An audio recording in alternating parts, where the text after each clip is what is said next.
Hey, ladies and gentlemen, what's up? What's up? How y'all doing? How y'all doing?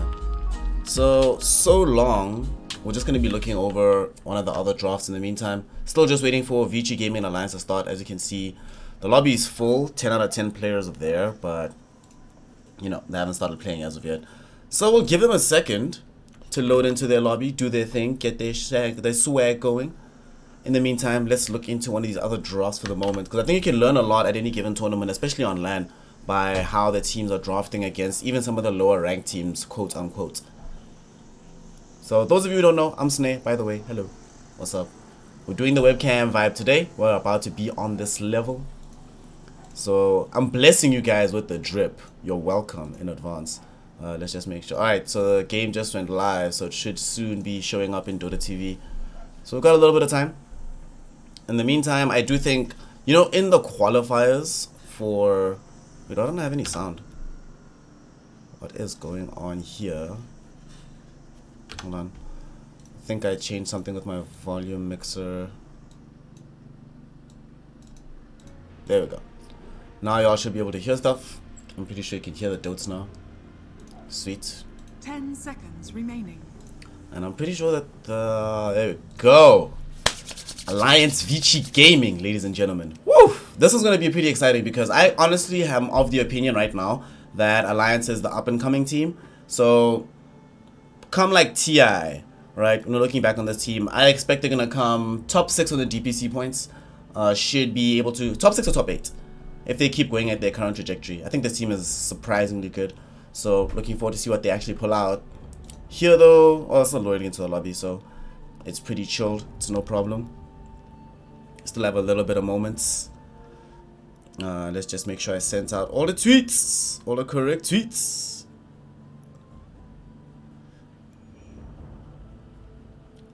And I think that has been the case. Oh, that's in German. German's a weird language. Between the two teams, who am I feeling? I'm feeling Vici, although I haven't really been impressed by Vici lately. I'm actually feeling Alliance now that I think about it. I think they've been playing a little bit better. What's the scorecard look like? Because I didn't get around to checking. Did any of you see what happened yesterday? I didn't actually get a chance to have a peek at any of those games, so I'm not entirely sure how it ended up going down.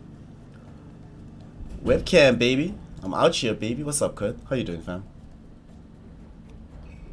So Vici went 2-0 yesterday and Alliance went 1-1. Vici played against Best Coast. Man, what the hell is happening? They played Best Coast and VP and beat both, which is a good thing, which is fine. Whereas Alliance, who did they play? They went 1-1 with Viking GG, and then they beat Best Coast 2-0. Vici Gaming's turn to ban. Alright, that's actually kind of surprising. I think Best Coast is a really good team, but you know, it's rough playing against like some of the best in the world. You play Vici and you play Alliance in day one. Imagine what's supposed to happen. So we're finally here, ladies and gentlemen. We're gonna be getting ourselves underway. The draft is now taking place. Vici Gaming versus Alliance, best of 2. So you can end up drawing if you go 1-1 in this particular instance. I don't know what's happening with my memory. For some reason it feels like I'm out of RAM completely. I don't know what's going on right now. But it could just be Google Chrome shenanigans. You guys know how this platform is. So Vici playing on Dire side, Alliance on the Radiant. Alliance already banned WW, they banned the Rubik. Vici taking out Faceless Void and Abaddon. Who's gonna ban Cuddle? Who's gonna pick Marana is the question now. Unless somehow Cuddle just makes it all the way through without any kind of contest. That'll be a little bit of a surprise for me. It could happen. I just doubt it. Oh. There's no need to hear the drafting sounds just yet. Sometimes that drum beat can like get annoying for me, so just turn it off. Alliance. I think their best performances, like we saw at Dream League, tend to come in when they can get Nico Baby on the sort of 1v5 hero, and then the rest of the team just can be aggressive and fight for the first 20-30 minutes. Vici Gaming's turn to so that still leaves the option for Limp Ember, Limp TA, There won't be any limp Alliance's Lina. turn to pick. Oh, Night Stalker gets banned out. I even forgot about Night Stalker. Yeah, take that away from 33. Don't allow 33 to play any kind of heroes like Night Stalker. Don't allow him to play like LC. Could play LC. That's an option for them. I doubt it, but we'll see. I wonder what happens next after this ban for Vici Gaming. Who do they want first to begin their game? 10 seconds remaining. Alliance has the option to get Morano. Turn to No, get Magnus rather. I like the option to get Mag. Making sure that you have some kind of certain guaranteed way both to improve your damage and to make sure that you have some team fight counter later on in the game. Yeah, it's a good first pick. It's one of these heroes that you're always happy to see for your team. It also opens up the options for what Nico Baby can play. Like a massive amount. 10 Now even seconds heroes that are sort of remaining. off kilter like the PA or the Slock or whatever are suddenly in the mix. 5 seconds remaining. Vici, also Vici, because they're not playing with Yang, this tournament they've been playing with Xiao Yu. Xiao Yu has been playing primarily the Magnus. Like their best performances I've seen whilst Yang's been away has been with Xiao Yu on the Magnus. So taking that away from him, pretty good look from Alliance, making sure that they both have the buff for their own team and take away one of the primary tools that Vici Gaming makes use of. At the same time though, Vici does the same thing, stealing away the gyrocopter, something that Alliance has played a lot with Nico Baby. 10 seconds remaining. I doubt they would have picked it if I'm honest, because 5 the seconds synergy between remaining. Gyro Magnus isn't the greatest. I suppose the great thing is that you get the damage buff up, and with Flag Cannon, they don't really need the Empower. Like for the Cleave, you primarily need it just for the damage. So can RP, bring everyone close by, Flak, cooldown, everybody dies. So Vici, now that you have the Gyrocopter, let's see. Are you going to take the Shadow Demon? Generally, this is the hero that's picked against the Gyrocopter. They take Centaur. Centaur actually works just as well. Because one of the primary issues with Gyro is that you go in when you're playing against Shadow Demon, you get Demonic Purge, there's not much you can do about it. BKB or no, you're just a slow hunk of molasses in the middle of the fight. But then you add the Centaur into the mix, pop Stampede, and you're golden. You can still get yourself involved, dish out damage. And this is, I think, one of Xiao Yu's other best heroes, and they didn't want to take the chance that Alliance get the Magnus and the Centaur. 5 seconds Jesus Christ, that would have remaining. been insane. Alliance's turn to ban. Alliance just get Jug with Nico Baby. So they note the amount of magical damage that's already available for Vici Gaming, and they make sure that it's not going to be an issue for them by just picking up a hero that doesn't care about magic damage. You get Juggernaut, it's all good.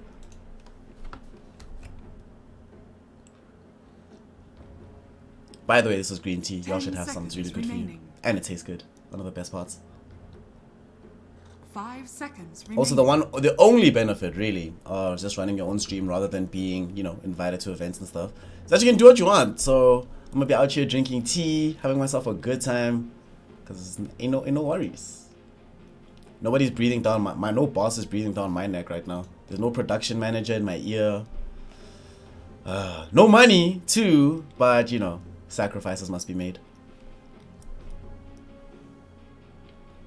Alliance now, moving on. What do they want to get rid of next? I'm still thinking that Vici should still get rid of the Shadow Demon. Vici But they Gaming's support... turn Oh, actually, to Alliance ban. get rid of the Shadow Demon. I suppose the same reasons why it can be good against Gyrocopter when he has BKB. It applies doubly so for Juggernaut. Because Juggernaut absolutely cannot afford to not be able to get into the fight when he's spinning. So, makes sense to ban that hero out. Vici remove the Fata Jakiro. So no THD pushes will be incoming right now for the side of Alliance. And with Leshrac being taken out as well, what's left that they easily push with that they also pick? They still have Shadow Shaman for Hanskin to play. He's played that a couple of times. 10 seconds remaining. So that could make the difference here for the side of Alliance. 5 seconds remaining.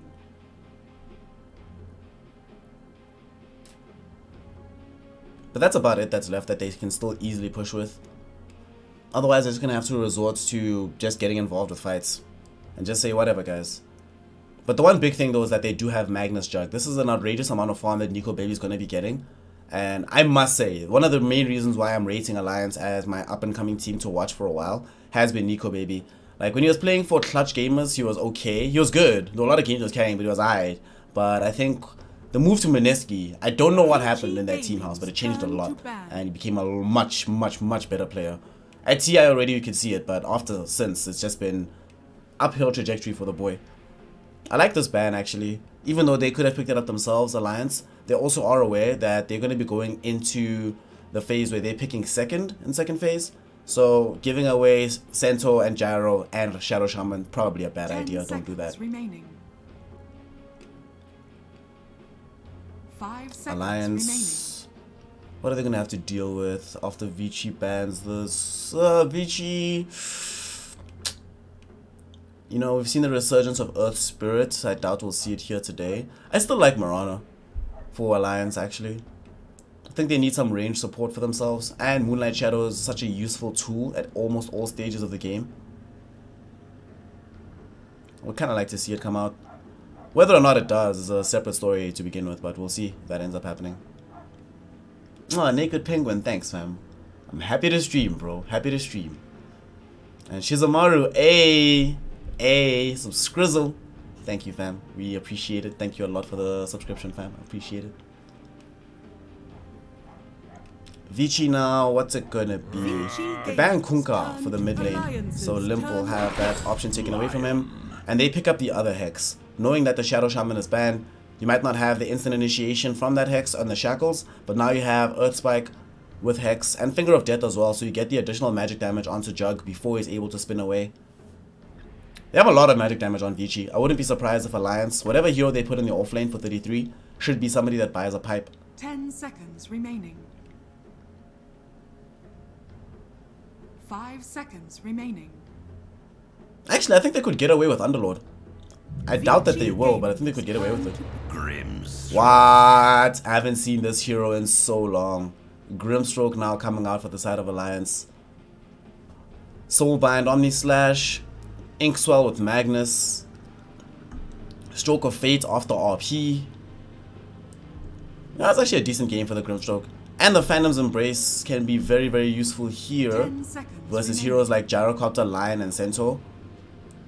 Heroes that don't attack all that fast themselves until the later portions of the game, especially the Centaur and the Lion. And who absolutely are useless if they can't cast spells. It's a good pick. What the hell has Fata been doing? Damn, he's learned how to draft well. Okay.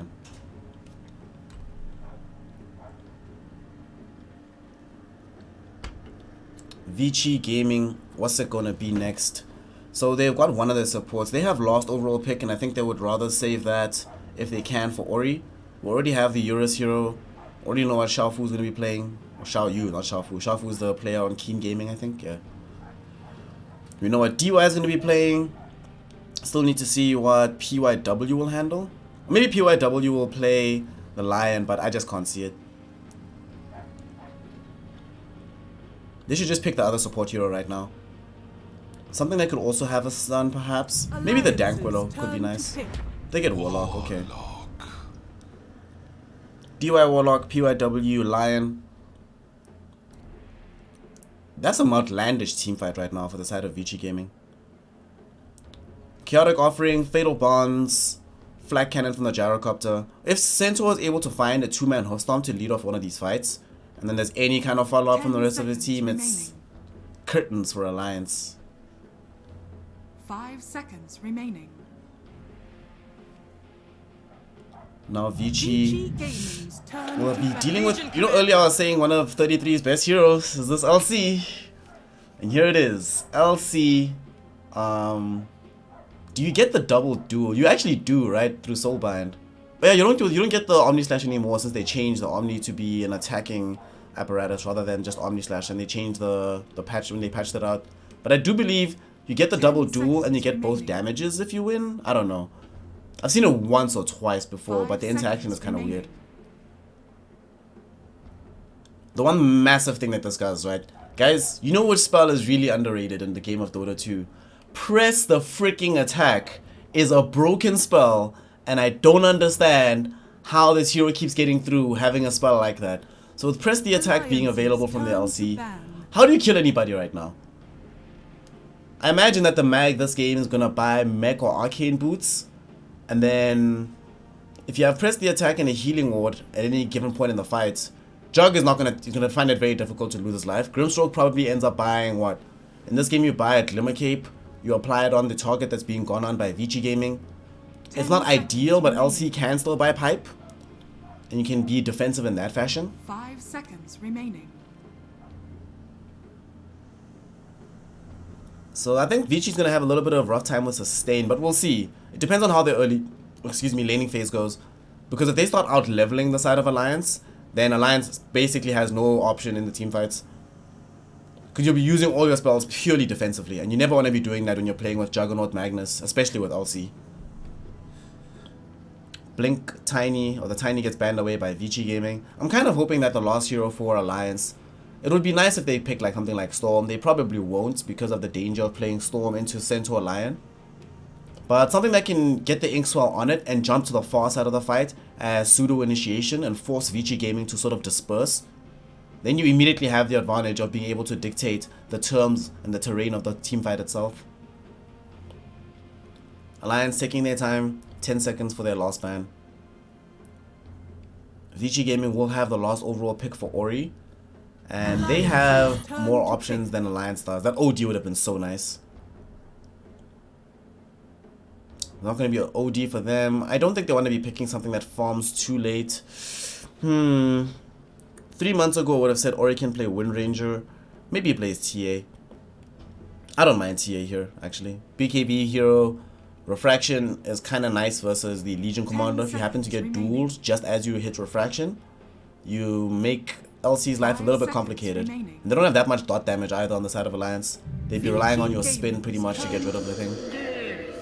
Well, spin as well as Spirit Siphon. I really like this DP pick. Like I was saying earlier, they lack an ability to push down buildings, and I thought they were going to address that with some of their other heroes, with the Shadow Shaman that we saw earlier. But instead, they opt to go for the mid-hero pick.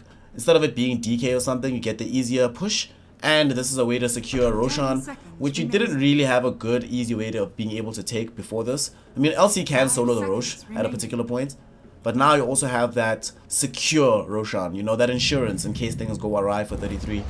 And Vici Gaming will be the ones to grab the Pugna. Alright, alright, alright, alright. Okay. Ladies and gentlemen, let's just make sure my phone's on silent.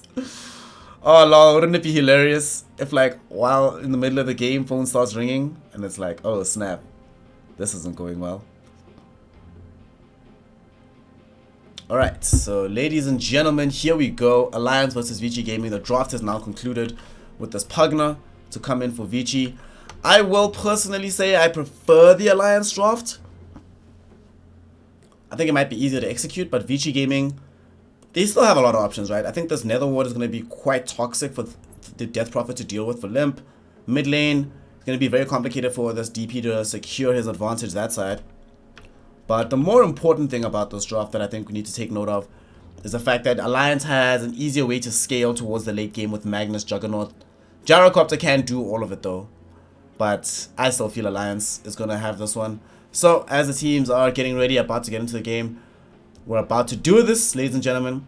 Thanks for being here with me. Thanks for joining me, everybody that's here. For those of you who are watching, say, from Gosu Gamers or from Join Dota, would you do me a favor, massive favor, right? And just head on over to Twitch itself. Because if you're watching from Gosu or Join Dota, I don't actually get a view. Technically, it doesn't even count like you're here, which is kind of unfortunate. It's regrettable, you know. So the path to partner requires me to have a specific amount of average viewers. So if y'all could help me out by coming through the side, say hi in chat, just shout out a greeting. Anybody who is new or just says hello or a new follow, I'll make sure to shout you out on stream. You can be a celebrity. And why do my character models look so terrible? What's going on? It's not just me, right? This looks like trash. I don't know what's going on right now. I'll try to figure it out afterwards. Maybe I just need to change my settings. I did just change back to DX9, so that might be the issue here. Yeah, maybe actually just improve the game render. We'll see. We'll see. So, ladies and gentlemen, we are now underway. Let's make this happen. Shout out JT77. Hey, bro, what's up? And I got you. I'm here for you guys. Unfortunately, ESL is streaming to Facebook, so there's not going to be any official stream from them. It's kind of unfortunate. What's also unfortunate is the fact that Xiaoyu is going to be the first blood. Gets skewered onto the high ground by Hanskin on the Magnus. And Nico Baby, very happy to level up Spin level 1. Fata does not mind using Inkswell level 1 at all. To get themselves the first blood, they're going to secure this bounty rune. They're only going to get one here bottom. They might actually only get one in total. Because Eurus... Okay, Eurus is going to go for the other one. So they're going to get 2. It's going to be a standard trade for both teams. Nico Baby grabs the bottom one. 33 grabs the top one. PIW and Eurus will grab the counteracting ones. So here we go. Game 1. Vici Gaming versus Alliance. In my opinion, these two teams, with the inclusion of TNC, those are my top 3 teams for the event as a whole. So I'm pretty sure when we get to this could easily be a grand final that we see again.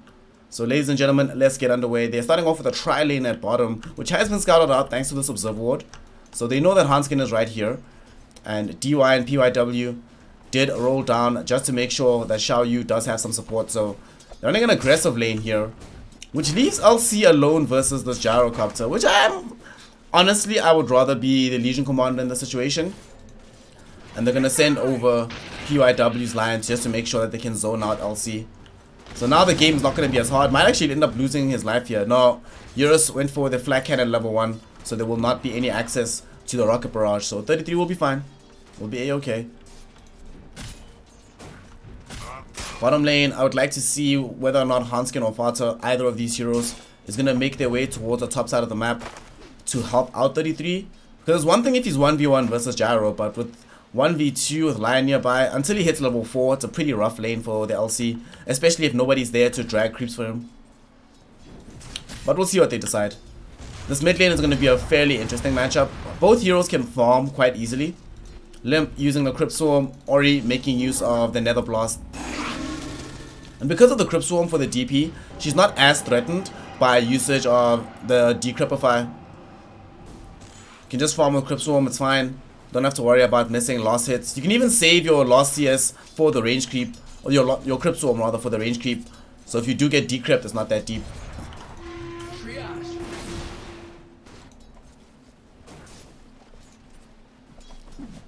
Let's see who's going to be the big loser of this early laning phase. Most likely 33, right? LC is not going to enjoy herself here in the top lane. I mean, the creep wave has now arrived close to her tier 1 tower, so she will be able to snag level 3 off of this. And she does have a point into Moment of Courage, so she'll get some regen back from CSing some of these creeps. But they're doing a really good job of trying to deny as much as possible from the side of Vici Gaming. So 33, getting sacked, buddy. Feels bad. It is what it is. Radiant's middle tower is under attack. I think they're just all in intent on making sure that this Juggernaut has some power here. I mean, we don't have level 2 just yet for the Magnus. He still needs to pick it up. So once Hanskin gets level 2, at that point we could start seeing him power going on to Nico Baby. But for now, I do think Vici Gaming will be more or less happy with how this laning phase is panning out.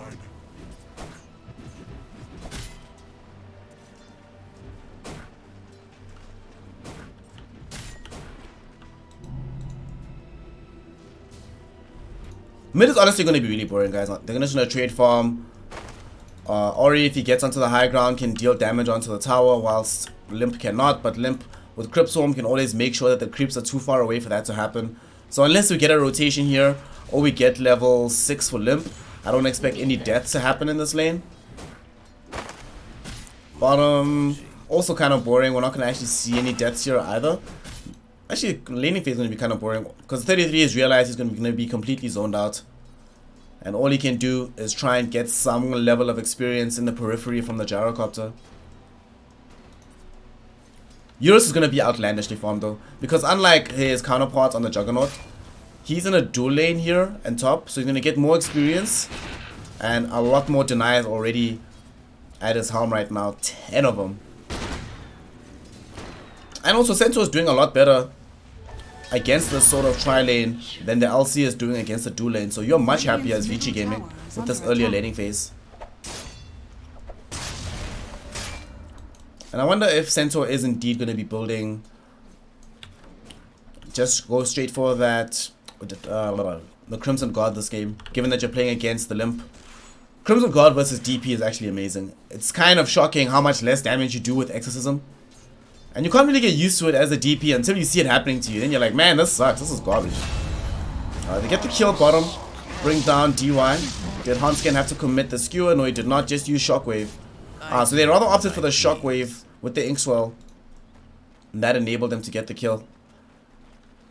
And yeah, I also wonder if we're going to see a pipe of insight coming out from 33 this game. I do feel like they need one, but it's really subpar on that hero. Check Vici Gaming out. They secured themselves 3 bounties in the early game. PYW walked up to the Radiant Secret Shop, snagged that bounty, goes to the other side of the map, grabs that one too.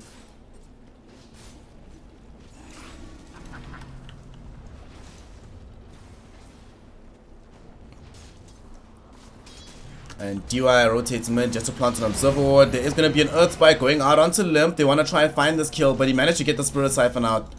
And Ori does not have level 6, so there's no easy life drain to add onto the DP so that the additional damage is what gets the kill. As a result, they do end up living on Limp. Now, they even rotated DY here, who came through to apply the long-range Fatal Bonds. And DY goes back bottom. They're trying to get this kill. Oh my goodness. Nice skewer from Hanskin onto Xiaoyu. Xiaoyu will try to escape. Shadow Word was there from DY, so that gives him a lot more sustain. It's actually going to be enough for them to keep him alive. That's a fantastic rotation from DY. Alliance try to punish the Centaur, noting that, hey, there's 3 heroes in the mid lane. So our Death Prophet, if she's completely surrounded, that should mean that the Centaur is completely isolated. Let us take advantage of this and kill him. But fantastic movement coming back from DY. Throwing out the Shadow Word, making it too difficult. And Xiaoyu lives. Will stay alive here. Keep doing his thing. Radiant's middle tower is under attack. We do now finally have Empower being leveled up by Hanskin, so he can start applying that towards Nico Baby. I think you should spend the next 2 minutes just stacking this jungle, honestly. Both him and Fata. Fata's gonna rotate top, however, as they might have gotten a kill onto Alliance, onto 33. 33 does die, and Limp getting involved with this rotation, looking for Ori. Ori will just TP out, so will PYW. Bottom tower is under attack. A fantastic move from Vici Gaming. Not only do they rotate this Pugna top, enable themselves to get a kill onto the Legion Commander, they force a rotation from the Death Prophet, who not only comes top, but also pops the Exorcism. And as a result of this here pop, no usage available for the mid lane, time wasted not farming elsewhere on the map, time wasted for 33 being dead. And I think Fata also got up to try and stop them from getting that kill. So all roads lead to Rome, and Alliance going to be very happy with their progress there.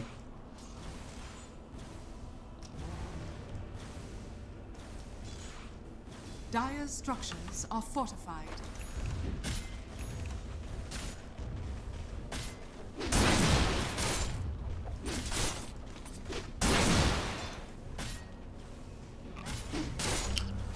And we see bottom lane 33. Feels bad to be you. He just died. Might end up dying again on the Legion Commander, but still alive with press the attack and moment of courage. Inkswell will go out. Fata cannot assist, unfortunately, on 33, and 33 will die. But here comes Limp, perhaps, with the 3-man silence. They've already gotten 2 kills. Xiaoyu might end up losing his life. No, he will not. Stampede just picked up the experience points from getting these 2 kills, grabbing him level 6, enabled them to stampede away. And yet again, Limp made a rotation for nothing. And Ori also claims the life of Hanskin as well behind the tower. Almost got the kill onto this Pugna. Nico Baby does have the Omni Slash. He's trying to close the gap. He will be able to get it. No, the decrypt from Ori will keep him alive, but not alive from the spin. And that will bring him down. Will DY go down as well? No, he will not. Manages to TP the safety. So DY will live. They only end up losing this Pugna, but they gain the 33 Legion Commander. They gain Hanskin's Magnus. Did Fata die as well? Yeah, Fata also died. 3 for 1 exchange. You force the entire team to rotate down to bottom, whilst Eurus gets to sit comfortably in the top lane, just farming it up on the gyrocopter. Undoubtedly the net worth leader in the game right now. Basically has the access to the drums. And about to pick up a tier 1 tower. These last few minutes could not have been better for Vici Gaming if they tried. If you paid their money, they wouldn't have put in a better early game for these last few minutes than they have right now.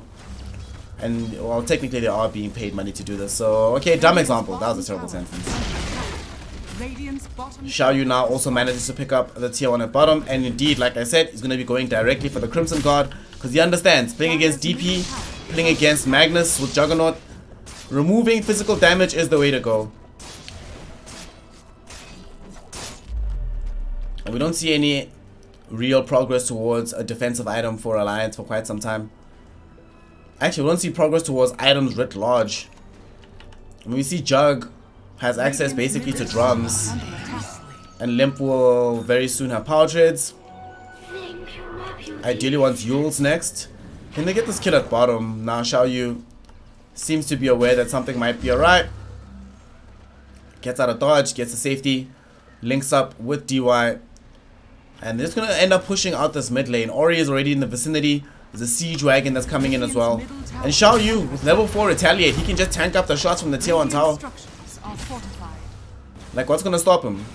Level 4 retaliate with a ring of health, gonna be okay. 33 does run in with the ink swell. Will the ink swell go off? Yes, it does. Onto the centaur. Centaur will he get to duel upon right now? Yes, there will be a duel, and they should be able to find that kill.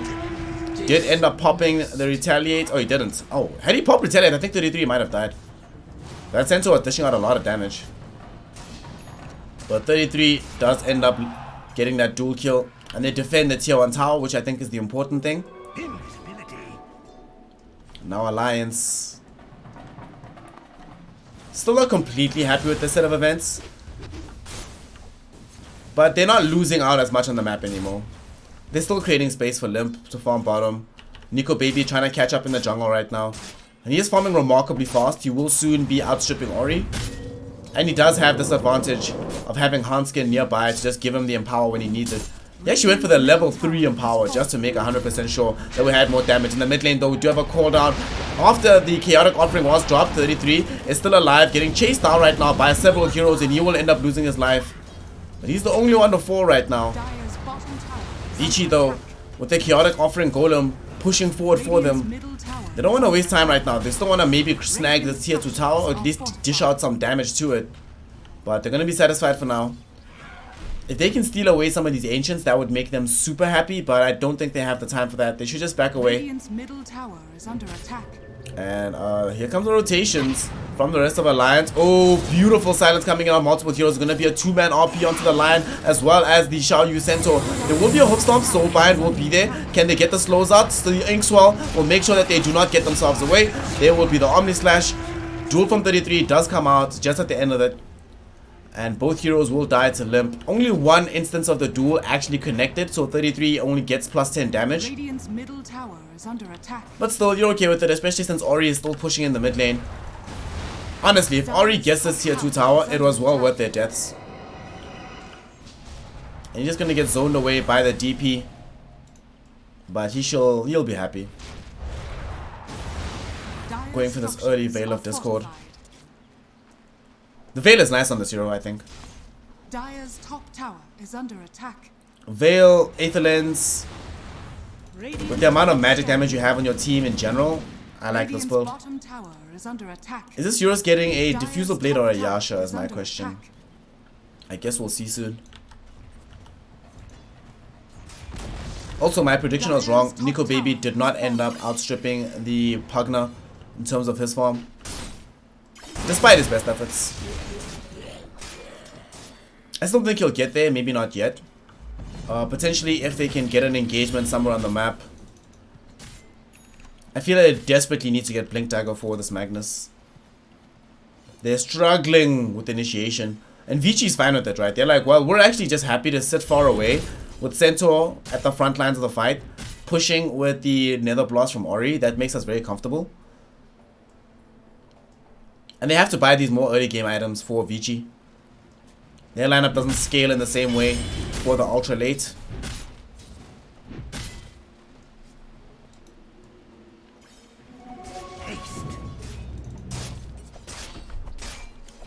Nico Baby not far away from having Diffusal Blade as well, which can be very useful this game. BKBs is going to be a while before they are available. Ah, you're just going for Ags. Okay. Ags is the way. Drums, I really like Drums, Ags into BKB or Maelstrom. But I think Drums Ags is actually the best build for the Gyrocopter right now. Used to be Drums BKB, but Ags is so much nicer. They're going to be rotating bottom with their own smoke for Vici. Does Fata know about this? He does have him to protection. Wow, okay. Ori just solo kills him easily without any worries whatsoever. So as long as Limp doesn't reveal that he's here, it should be okay. But the scan will connect. But Limp, being a smart Dota player, Limp is able to TP away. Dire's top tower is under attack. And they're gonna give up the tier 2 in the bottom lane. Ori just gonna push it down. But Limp does not end up dying, which is I think the bigger deal about this. But they get 2 tier 2 towers, both bot and middle.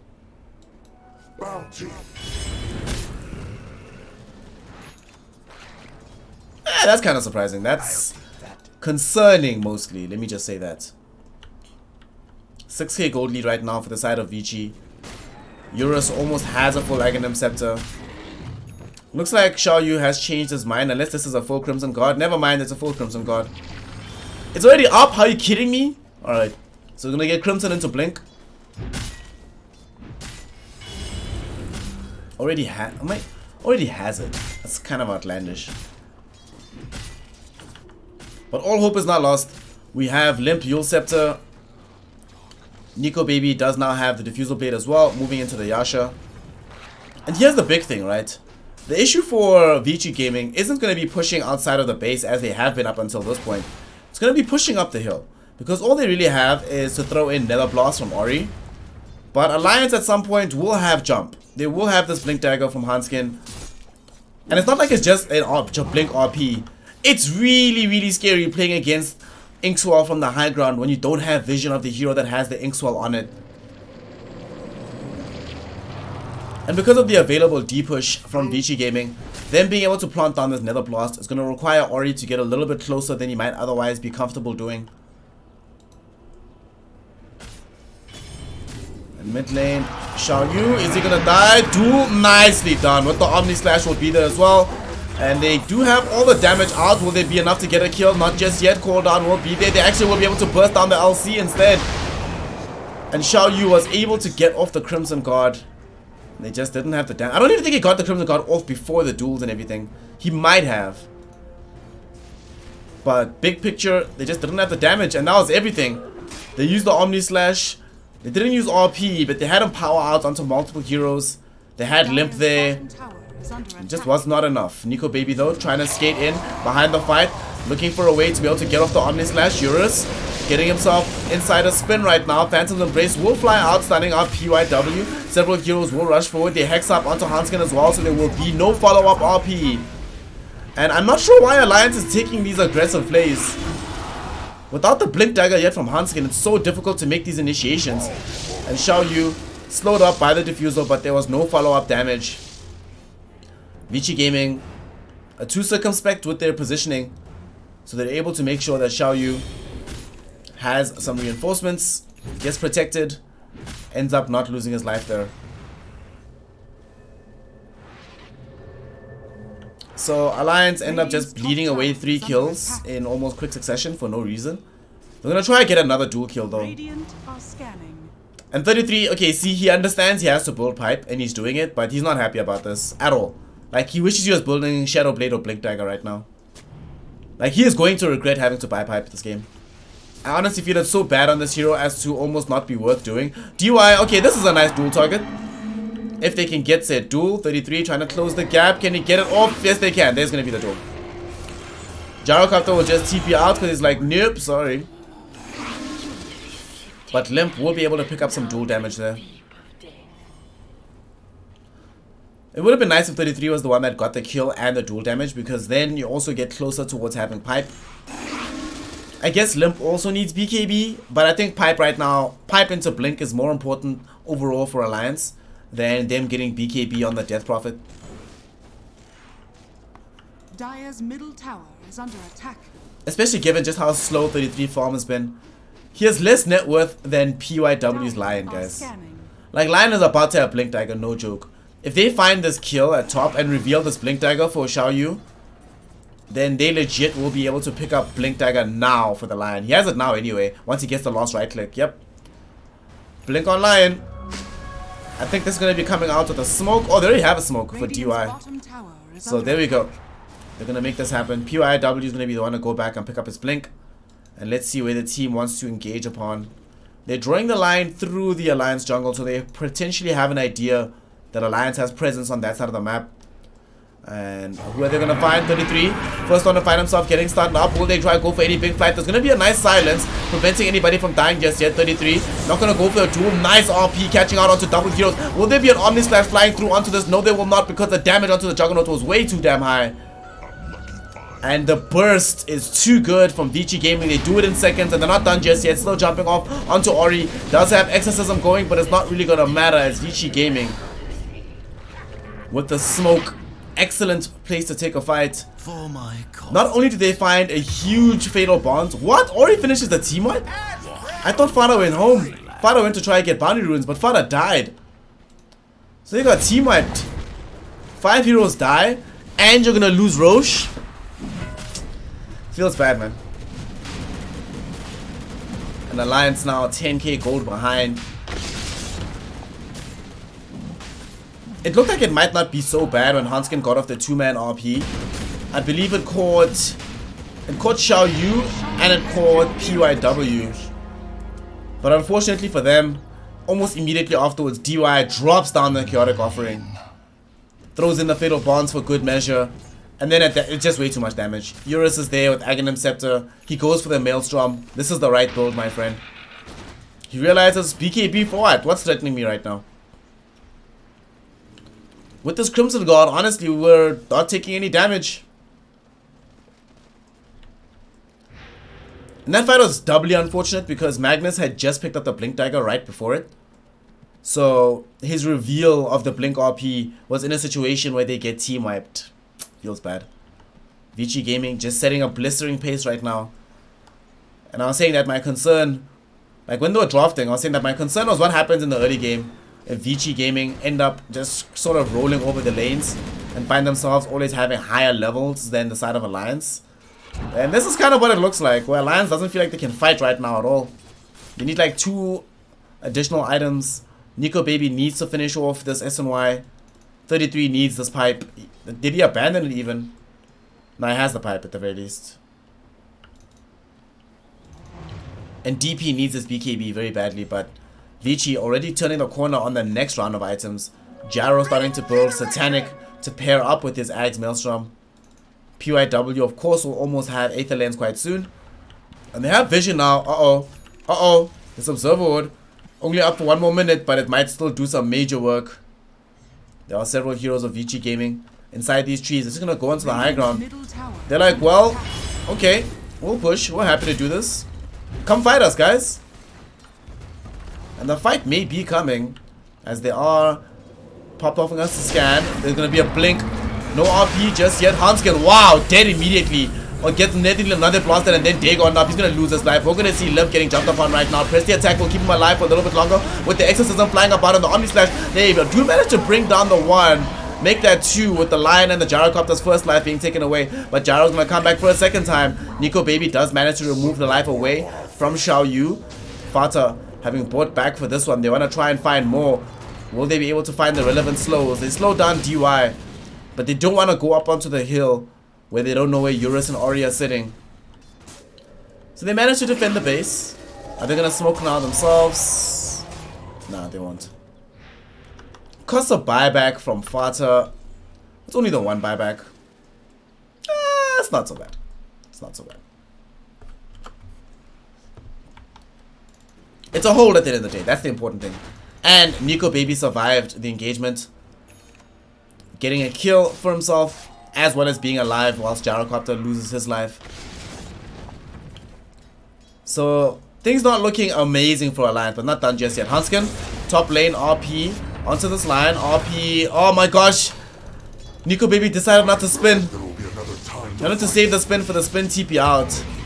And I understand why he decided to go for that, but now they're going to end up losing the life of Hanskin. Hanskin committed the RP as well to try to bring down PYW, but PYW with this bracer is a little bit too tanky. And instead they turn around and get a kill onto Hanskin. Other side of the map, they get a kill onto Fata, who now dies back. Ori was in the vicinity there. Ori got dueled at bottom, trying to run away thanks to the Stampede. Dual Scepter from Limp will keep him in position. And the spin, now eventually they get the kill. Limp using the Crypt Swarm, snagging another 700 gold for himself.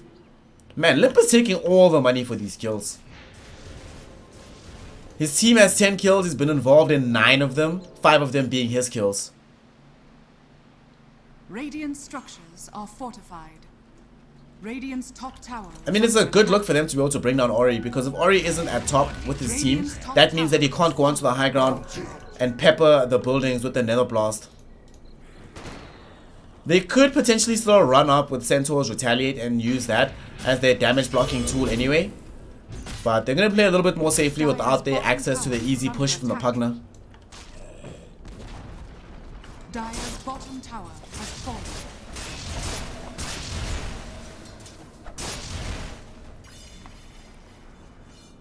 I love how this Pugna is the most farmed hero on the map right now. Dagon 5, BTs, Aether Lens Veil into a Blink Dagger. Just gonna be a one-shot machine. If you're Hanskin or Fata, you're just gonna die if the Pugna shows up. I would like it after this Ags if we went for the Aghanim Scepter. He actually might die at top. Yeah, he's dead. Ori's dead. Ori's so dead. Fata's gonna close the gap onto him. Inkswell will not connect, but heroes are coming. They don't want to go for this. They don't have vision of where anybody else is. If they knew that Vici was bottom and nobody was sitting behind this Pugna right now, Ori would be dead. He'd be such food. But they did not know that on the side of Alliance. And as the Bible says, my people perish for a lack of knowledge.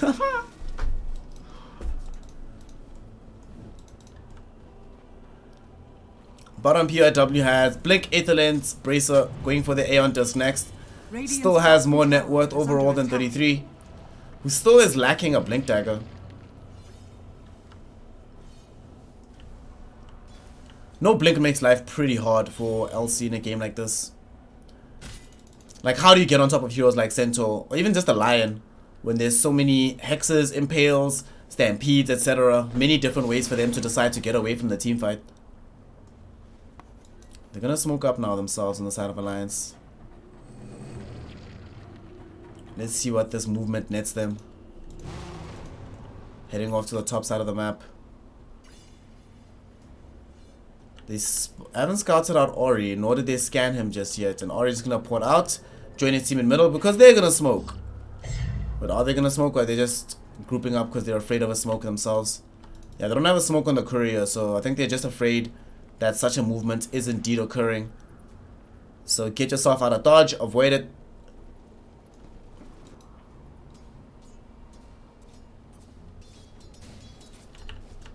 A lot of this game honestly rests on the hands of Nico Baby.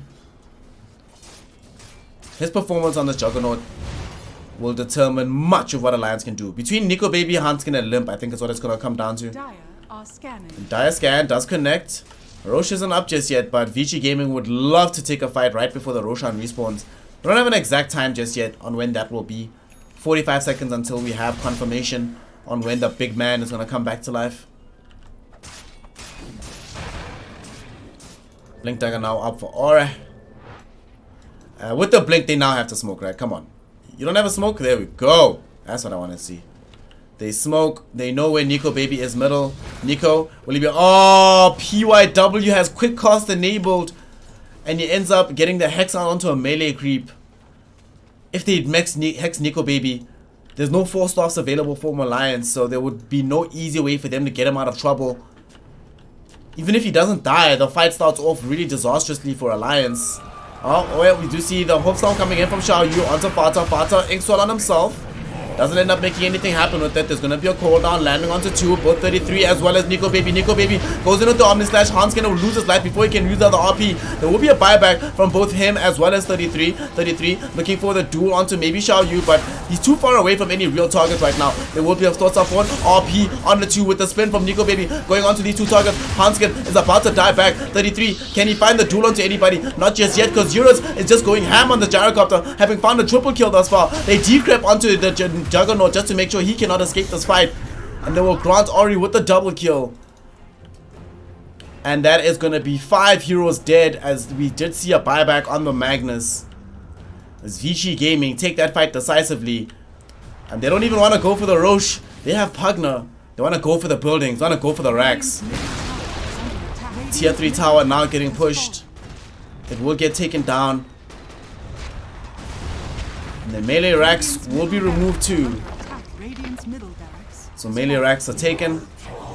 They're going to easily be able to claim the range. And with Eurus on the far side of the fight, he goes just bottom to the tier 3 tower just to continue the push. And he will make sure that they claim yet another lane. Oh yeah, this game's over, honestly. The lanes went too poorly for Alliance. In particular, the lanes went too badly for 33. I think they made a major strategic blunder. Oh, they don't get the second lane. I still think the game is over. But I think strategically, the problem came in when they decided to let 33 be alone for the early laning phase. They just had to have sent somebody to help him. The game just took too long for the Legion Commander to feel like she could contribute. Also, Huntskin just spends a lot of his time in this game just ambling around, not really providing value to his team. Same goes for Fata in some capacity. Also, I have to feel like we haven't actually seen any solo buy-in combinations. We've barely seen Inkswell be really useful outside of the First Blood.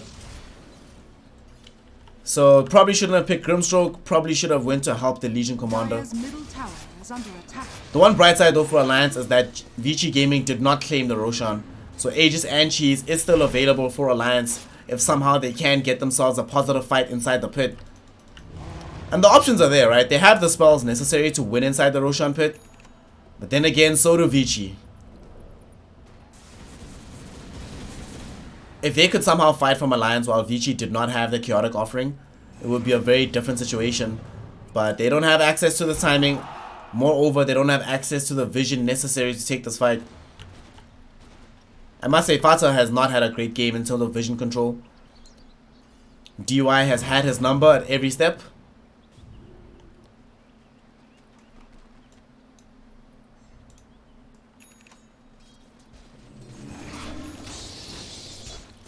And Vici now, 21,000 gold advantage. Aeon Disc completed for the Lion and completed for the Pugna. Centaur has Lotus Orb. Warlock has the full Glimmer Cape. Gyrocopter is just stacked to death. He has a butterfly now. Look at this guy. Look at him. Are you kidding me? Satanic Aghs, Butterfly with Maelstrom. Who the hell needs BKB? It's an irrelevant item even.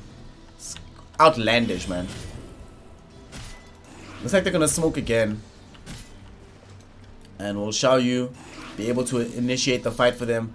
They have an awareness of where the DP might just be. And the Diascan does not connect into the Roshan pit. Will they find these heroes sitting on the high ground though? That's the question. But they're just gonna try and force a push bottom. This is actually super great. Because even if they know that Alliance can't take Roche fast enough, that it's gonna be a trade. They have to come back, but even coming back, they're too late. Rax is gone. Nico Baby shows up, he's spinning forward. Won't be able to save the Rax. Maybe they get a fight after this. Eurus still fighting. Activates the flag cannon. Dishing out the damage in several different directions. Limp activates the BKB. Blinks forward with the exorcism as well. There will be a stampede, however. They want to try and get out of ultra safety. Lotus Orb will remove the silence out from Eurus. Eurus putting some damage out onto the DP. Gets hexed up onto the Juggernaut. They really want to get the Omni Slash out and they will be able to find it with the RP as well. And it's going to be able to bring down two heroes. Maybe not. Only one is dead so long, but the other one will fall. There will be an Aeon Dust that allows Ori to stay alive through the duel, but he's still going to lose his life as well. As Nico Baby really wants to try and find the kill onto this Pugna. Pugna manages to blink away somehow. He's going to live. And the rest of his team will be able to pull off a similar feat. They lose the Chaotic Offering Golem, and they lose the Gyrocopter and the Centaur, but they claim the second lane Rax. Alliance has to get this Roshan. Like, they have to. They cannot afford not to get Roche. They need this Aegis. They're going to claim the tier 1 so long. If only 33 had access to any kind of armor reduction. This Roche is not going to be as fast, but they get the DD rune. That might change things, because Nico Baby has DD, Skadi, MKB. Almost all the damage on his team right now is coming from him. And almost all the control is coming from Limp. And like I said in that fight, I said earlier, between Hanskin, Limp, and Nico Baby, that's the win condition for their team right now for Alliance. And even with 2 lanes of Rax, you can still win this game. I mean, it's not going to be perfect. It's going to be complicated. But victory is not completely off the cards.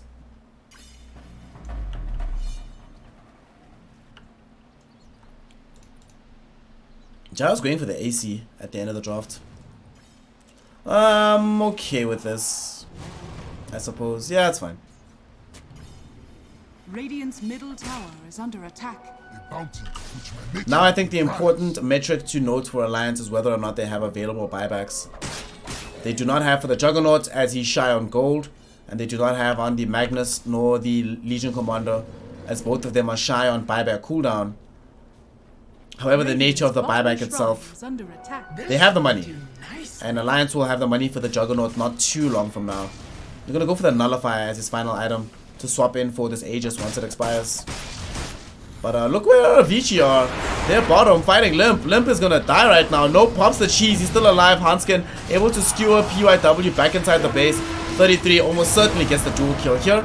And not only do they get the dual kill, Limp chasing for more. Wants to try to bring down DY. DY able to port away. There will be no way to cancel out that particular TP. And Farah TP to the shrine, but can't catch out any of these fleeing targets either. Did they get anything out of this movement at bottom, however? Looks like Vici didn't really get anything, just lose the life of the lion. I suppose if you're Alliance, you're okay with that.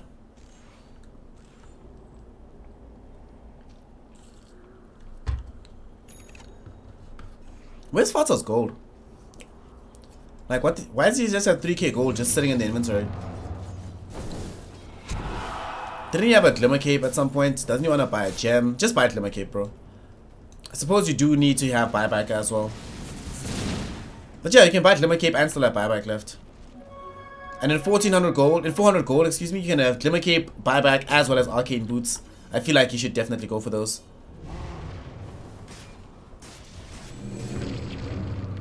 Nico Baby now does have the gold for buyback. LC, buyback is back off cooldown. And the Magnus has buyback back off cooldown as well. In fact, it is the side of Vici Gaming that is going to be shy buybacks now. With this Pugner having foregone his, simultaneously the Lion doing the same. Dire structures are fortified. What did Fata get? Yay, Glimmer Cape. That's the right option, my friend. Send the courier to get Arcane Boots, bro. It's right here. Right here. Right here. They want to try and claim this tier 2 tower in the mid lane. If they just stack up behind Nico Baby with this Aegis, it's actually really hard for Vici to fight. Because this is no joke. If you just try to bunch up and kill Juggernaut, you know you're opening yourself up to the counter initiation of Hanskin on his Magnus. So it's a kind of a complicated place to be as Vici, especially when you don't have buybacks. They've decided to just start buying out. They bought a Basher for Eurus. Mid lane, Xiao Yu getting gone on. There will be a call down to try and protect them right after they've used the Lotus Orb as well. Nico Baby might decide to go off the Omni Slash, but opts against it. Thinks about his options at the end of the day and says, rather not. Radiant's middle tower is under attack.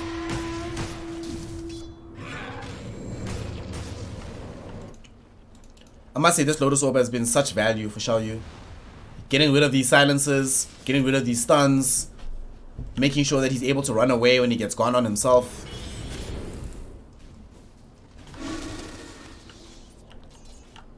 But all they have to stun him with is this ultimate from LC and the ultimate from the Magnus as well. Not necessarily ideal scenarios. Especially not now that he has Aghanim Scepter as well. So for me, the paw thing is whatever. It's the damage reduction that is outlandish. 40%, guys. On top of having Crimson God already. It's pretty crazy.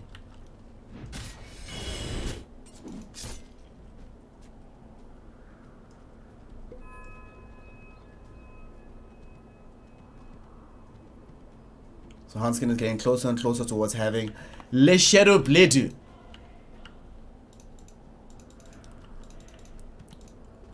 know what's wild? You guys wanna know what's really wild, what's crazy to me right now?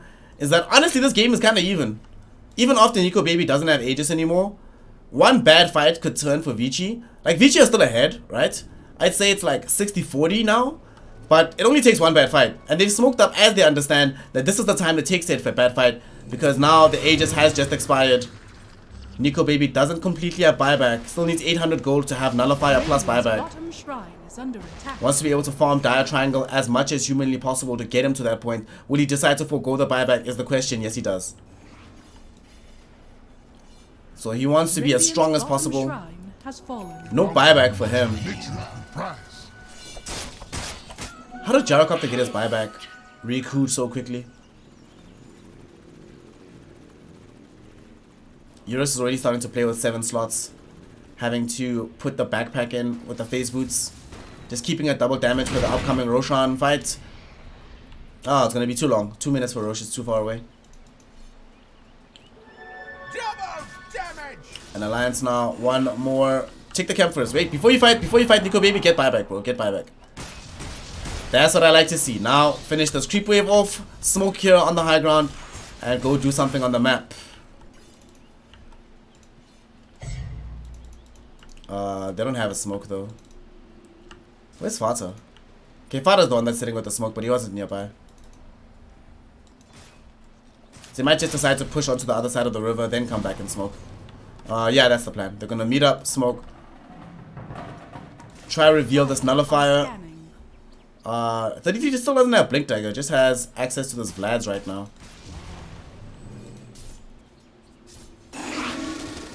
But they also seem comfortable as Alliance, still farming for the late game. Honestly, I can't blame them because you're at a situation where you're like, look guys, we've already lost 2 lanes of racks, right? It doesn't get much harder for us, except being megaed. And they still have to come to us. Let's just buy our items, man. Tower is under attack. And now, oh, this is a big deal. Look at this, guys. Blink Dagger for 33. They could potentially decide to smoke inside their base now. They still don't have good vision on the outside, so they don't know where Vici are at this present moment in time. This observer, though, will scout out Eurus as he heads back towards the river. Yeah, now they see everything. PYW, do they have a gem or where's their sentry? Let's cast this out. Oh no, they had another sentry down here. There's gonna be an RP. Doesn't connect onto any real hero, but just isolates the Gyrocopter right now just by himself. They don't get a kill as of yet. Hanskin might have just wasted that spell a little bit. Limp on the far side of things with BKB active as well as the Exorcism. Fighting up against multiple heroes from the side of Vici Gaming, whilst the rest of his team takes care of the Chaotic Offering Golem. But Golem dropped, Stampede used. But they used RP as well as the Exorcism. So an ultimate trade that I think ultimately benefits Vici because they'll have Stampede sooner than Exorcism will be back or RP will be back. You could tell in that situation just how bad their vision is. Because even though they RP the Gyrocopter and DY is able to get off a relatively good Chaotic Offering from the low ground, the rest of Alliance is not really comfortable jumping onto the Gyrocopter en masse because they don't have vision on the far side of the fight to know who's going to be coming in. That's why they have to commit Limp there with the BKB Exorcism. This DP, she needs to be the one that throws her body on the line. Kind of a risky play because she does not have buyback. But it worked out in the end. In the sense that they didn't lose anything, so it's fine. Roche now is being taken, and this is what they were waiting for Vici. They're like, well, we have this advantage. They can't really fight us in the pit without Exorcism, without having RP. We only fear those 2 spells, so absent them, we're going to just push into the pit. Aegis, Cheese, and Refresher, so we will have a second life for Gyrocopter. Cheese for Ori, I imagine. And DY most certainly will be getting the Refresher shot. Okay, they keep the cheese onto the Centaur. I suppose this is fine because then he can frontline even longer and becomes ever more difficult to actually hurt him in any meaningful way.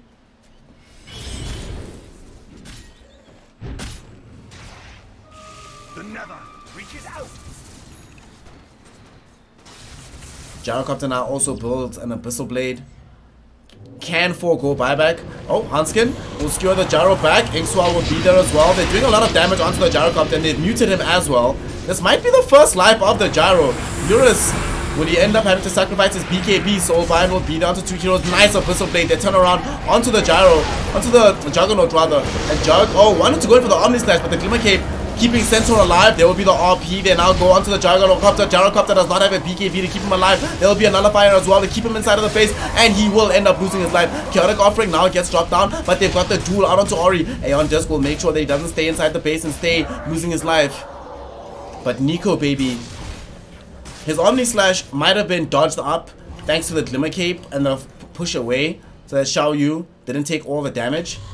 But nevertheless, Gyrocopter, regretting his lack of BKB, as he just gets kited around inside the base. And that's the one advantage they'll always have for Alliance, is that Vici has to come to them. Alliance can wait. They're 19k gold behind, so they need to catch up, which means play forward. And that means we can wait, we can play forever. Everyone has buybacks now, so it is a moot point. Ori gonna try to get a solo kill onto this Magnus. Almost ends up dooming himself in the process. Fortunately for him, does have some Blink Dagger availability. Gets himself away. Glimmer Cape keeps him alive as well. But now look at Alliance. And I was saying that late game is where it gets scary, right? Because Vici are gonna start running out of damage. They are out of damage on the Centaur. Centaur doesn't hurt anymore. Centaur's primary role in this game now is just to make sure he doesn't die and can provide Retaliate and the Stampede to make sure they get free pathing and damage resist, right? Warlock only deals damage through Fatal Bonds, which is still fine. Ori can still deal damage, but there was a point in this game where Hanskin could not hope to survive a solitary jump by the Pugna with just Dagon, Blast, and a second of life drain. But now, that's definitely not the case. Only gets stronger from here on out. Level 20 is coming soon. So you even get tankier. Hell, even Fata won't die solo anymore. Oh no. They want to try and find a fight somewhere. Okay, Nico Baby got hexed up. I think they were trying to get a duel with 33. Did 33 get scouted? Do they have vision of where this LC is the question. But LC also knows you can't use press the attack because this Nether Ward that's here will scout him out.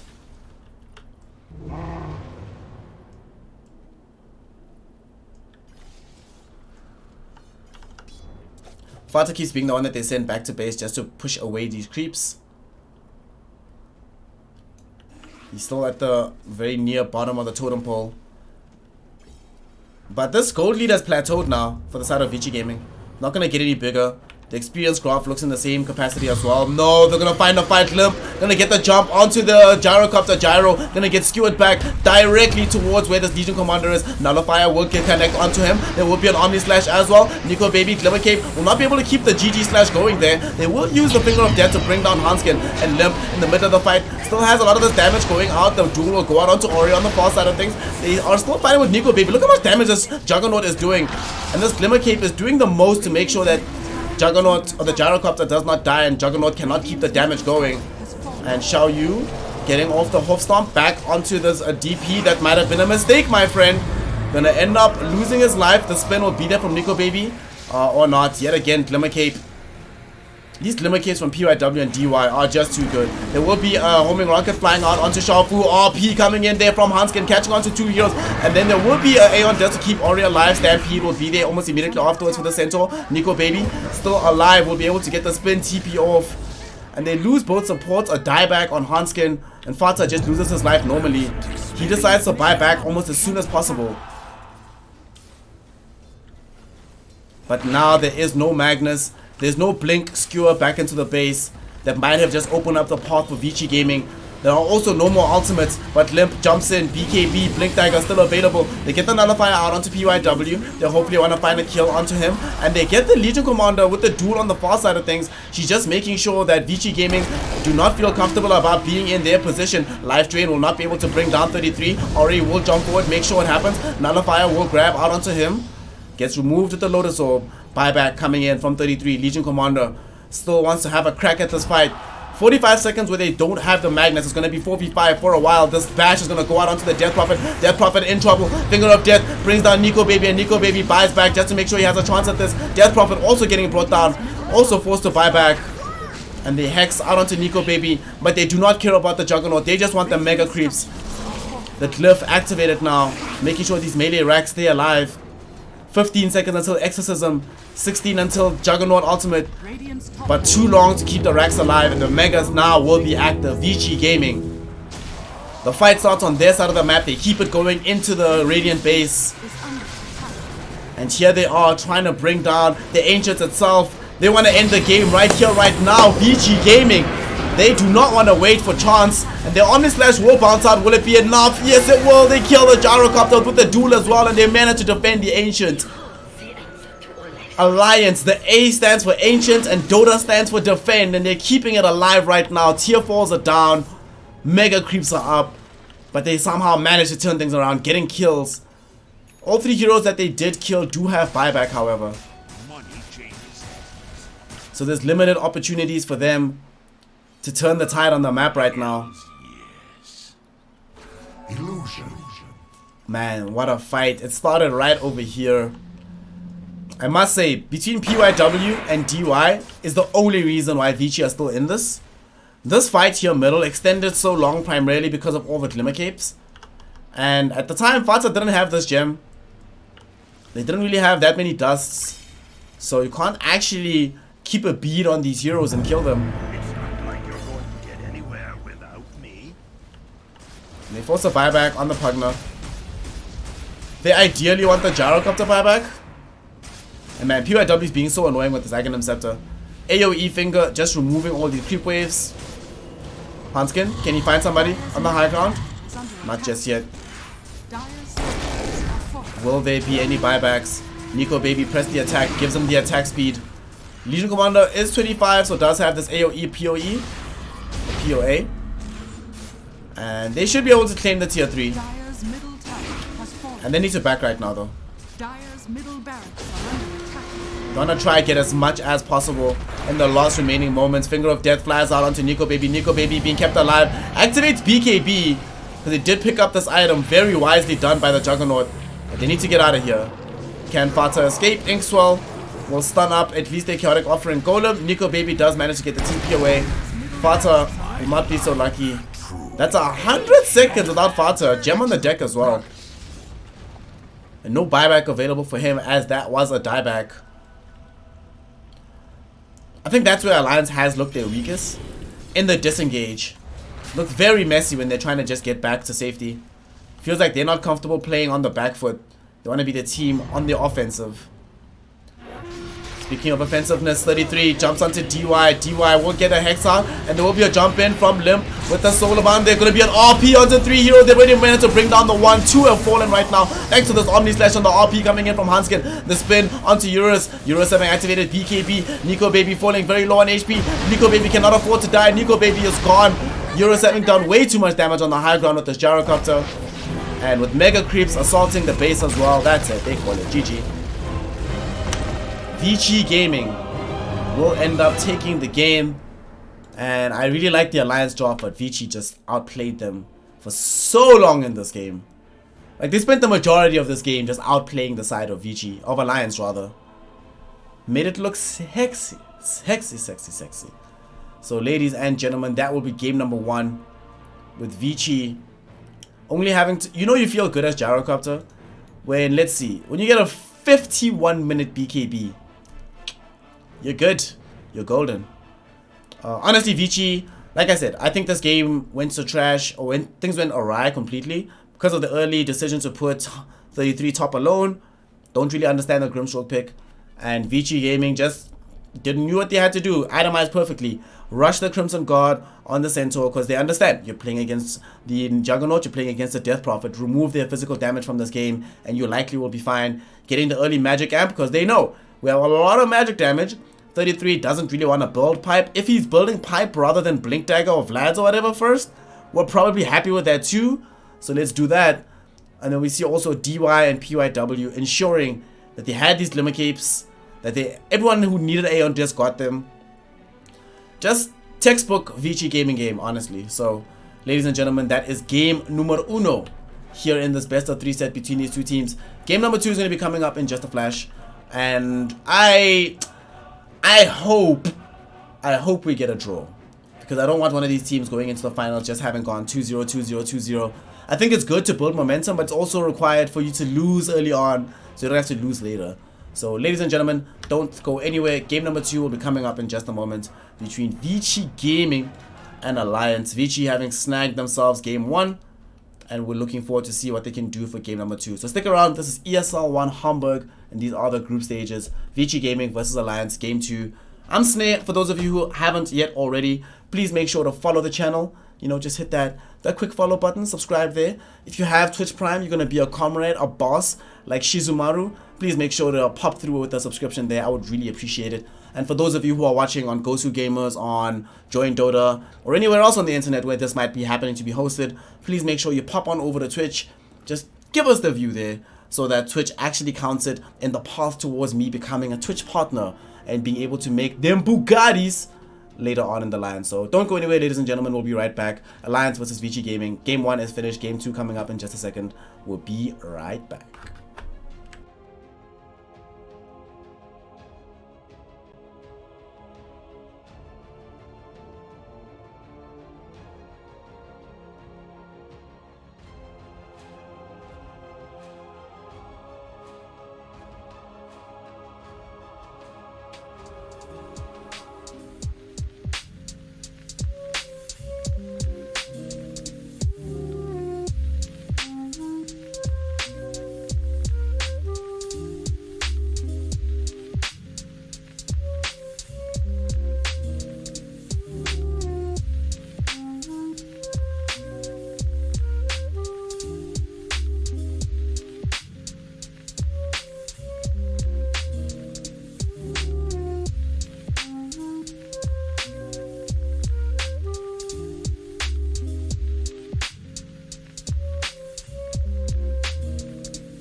Is why I decided to teach them a lesson, and I showed them exactly who is the strongest. Why don't we just get this started? I don't need another pointless story.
Ladies and gentlemen, welcome to game number 2 here between Vici Gaming and Alliance at ESL 1 Hamburg. These are the group stages, so not too much on the line yet. Neither of these two teams in any remote danger of elimination. However, it's about pride, it's about guts, it's about proving that you're the best team. It's about Vici Gaming trying to set an undefeated streak going into the playoffs themselves. So we'll see whether or not they can muster that here today. They already have a 1-0 victory over the side of Alliance, so we'll see if they can turn it into 2. So let's get into the draft, ladies and gentlemen.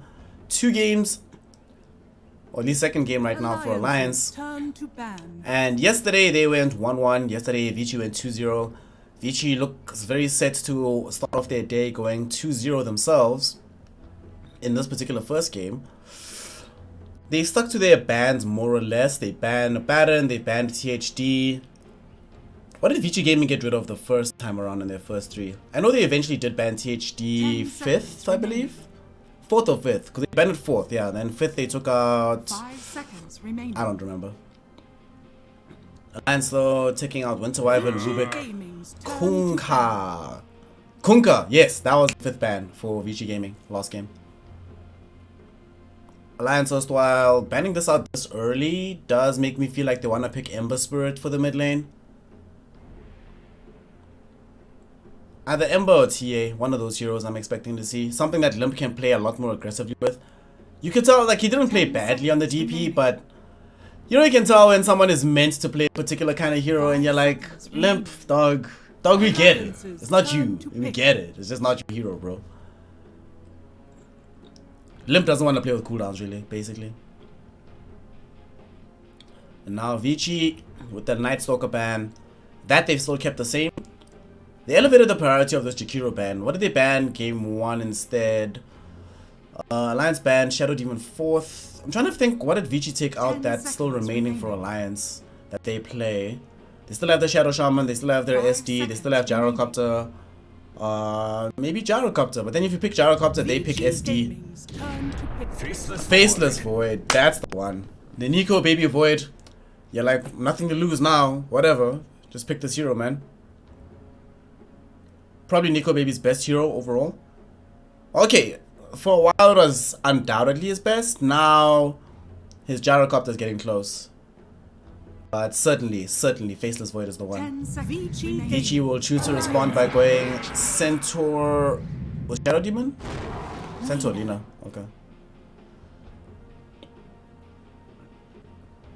This is most likely going to be the hero for PYW, I'm imagining, right? The Lina. I haven't really seen Ori play this in a while. And I think Ori...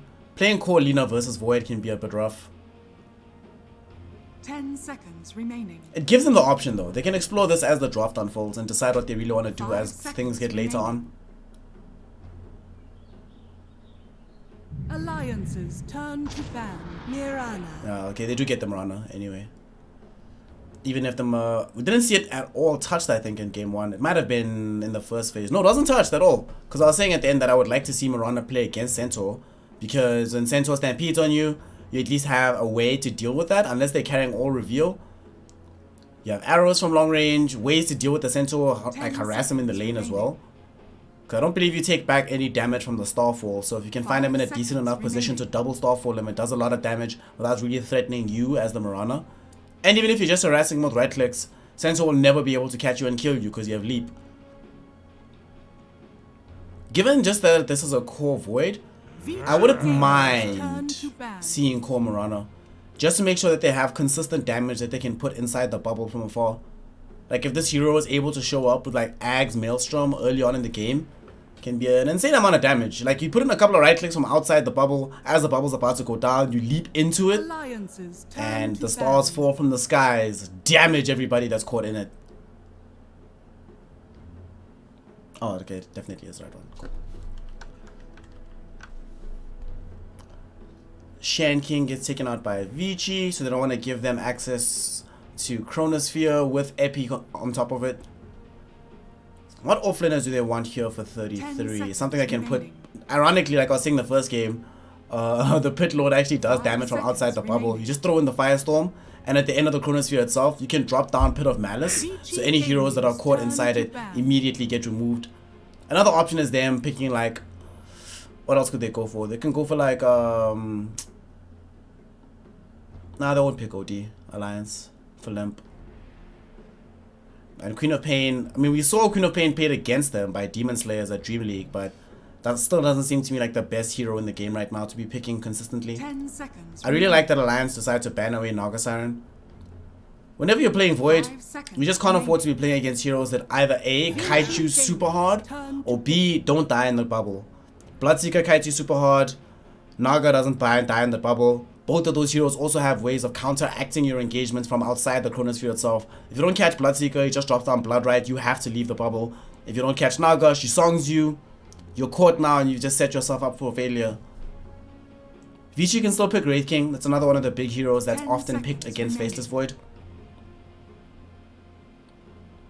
5 seconds remaining. We'll see. It's a decision that needs to be made. We'll see what ROTK decides to draw for his team. Alliance's turn to pick. They pick up the Oracle. Alright, so now this is definitely going to be support Lina. Fortune's End helps you set up the LSA stun. A nice defensive hero for any of the lanes they decide to put the Oracle in. And a fantastic hero versus Void. If he's not inside the bubble, False Promise will keep the hero alive. Fortune's End can slow the Void or root him to one side of the bubble. But I think the important spell is Fate's 5 Edict. seconds remaining. Fate's Edict with the disarm can change everything, so this is looking like it's going to be one of those games where I think Vici's draft, so far I'm actually liking it more than I like Alliances, but we haven't seen their damage dealing potential just yet. We don't know if Lina's just dealing magical damage every now and then with the Laguna Blade from the support capacity, or if they're going to put her mid and allow her to run roughshod over the game. Traditionally, Vici always picks Ori's hero last, so we'll see. Ember Spirit. I do believe Alliance actually wanted Ember. So Vici, this is a great coup for them to pick up this hero. And looks like that's going to be the Ori hero for the mid lane. So it's certainly going to be support Lina. Alliance did get themselves Shadow Demon, so they have the SD Marana combination. They have the Gyrocopter counter in case that hero comes up with the Demonic Purge. Just anything counter really with Demonic Purge. 5 seconds remaining.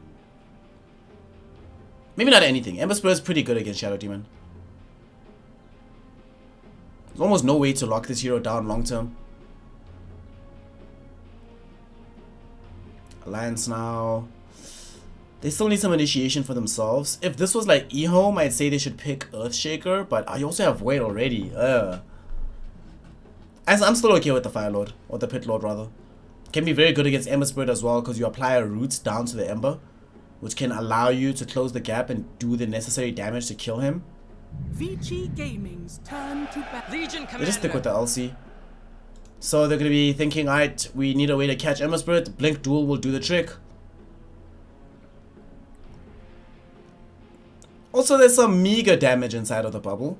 You can throw in the overwhelming odds. But the big thing though is press the attack. You give the Faceless Void so much more attack speed that some additional bashes are all but guaranteed. And whenever Void is bashing, Void is hurting. 5 seconds. So this can actually still work out for Alliance with this LC pick at the end. I'm still hoping to see what they're going to grab for Limp in the mid lane though. I think they really wanted that Ember Spirit of his. This is a better game for Storm Spirit though. Yeah, I would actually like to see them play Storm. It might not be damage inside the bubble itself, but what you can do as Storm Spirit, you can pierce the backlines, keep Oracle occupied, and Lina, make sure that they can't interrupt the Faceless Void, dishing out damage inside the bubble. And I think as much reach as possible when you're playing against a hero like Ember Spirit and Oracle is a good thing. And a hero that naturally will buy the Orchid. So up until the point that Ember has either the Lincoln Sphere, BKB, Yules, or Manta, if you have one of the other items, you're much more deadly as a Storm Spirit. To be fair, he's gonna get one of them, but you can sort of force him to use it in a subpar situation and still end up silencing him thereafter. 10 seconds remaining. Primarily, honestly, my major concern is Oracle. This Oracle seems like he's gonna be poised to be a huge nuisance in this game.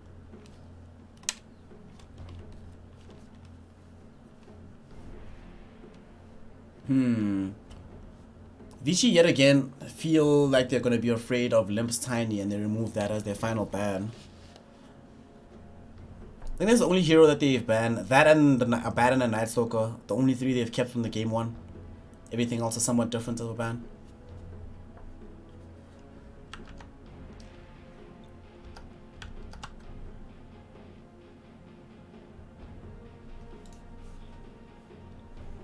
Alliance, what are they gonna go for as their last ban here away from Vici Gaming?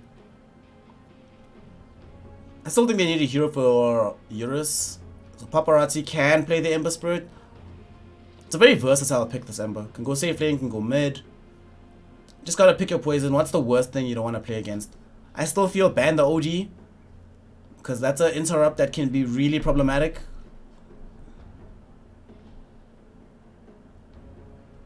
Got a few seconds left now. What's it gonna be? Fata, what's the decision, comrade? Alliances. Alright, takes out turn the to Alchemist. I mean, we have seen these last pick Alchemists just demolish a game. And right now, Alliance has nothing that they could use to deal with an Alchemist. Nobody here buys Spirit Vessel. Nobody here wants to be hunting the jungle in the earlier portions of the map. So yeah, this could work. This is still fine. 10 seconds remaining. Vici Gaming's turn to pick. They grab the DP again. I suppose that really is all that was fully left, right? Damage into the bubble through the Exorcism and the Crypt Swarm. A nice silence versus Ember Spirit, which is very, very useful. If you have Blink Dagger and you get onto the backline of the fight and you silence Oracle, Oracle's not going to have a Yule Scepter or a Lotus Orb or an Aeon Disc or a BKB early on in the game. And a way to push down 5 structures. seconds remaining. And the lane is better for you than against the Pugna, I suppose. In the sense that Ember Spirit can't push down your towers in the same way you can push down his. And Spirit Siphon is amazing versus Ember Spirit. He can't chase you down in the laning phase at the very least. Just siphon him. He's like, alright, cool, I guess we're doing this. We're just trading mana and damage. So with this, Vici now might be considering shifting the Ember Spirit to the safe lane rather. And getting something that matches up better against the DP.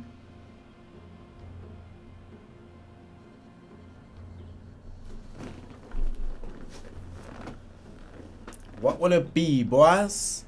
What's ROTK want for his team? They already have some team fights. They don't have much stun though. I would like a bigger stun to be available. I guess they do have decent AoE disable.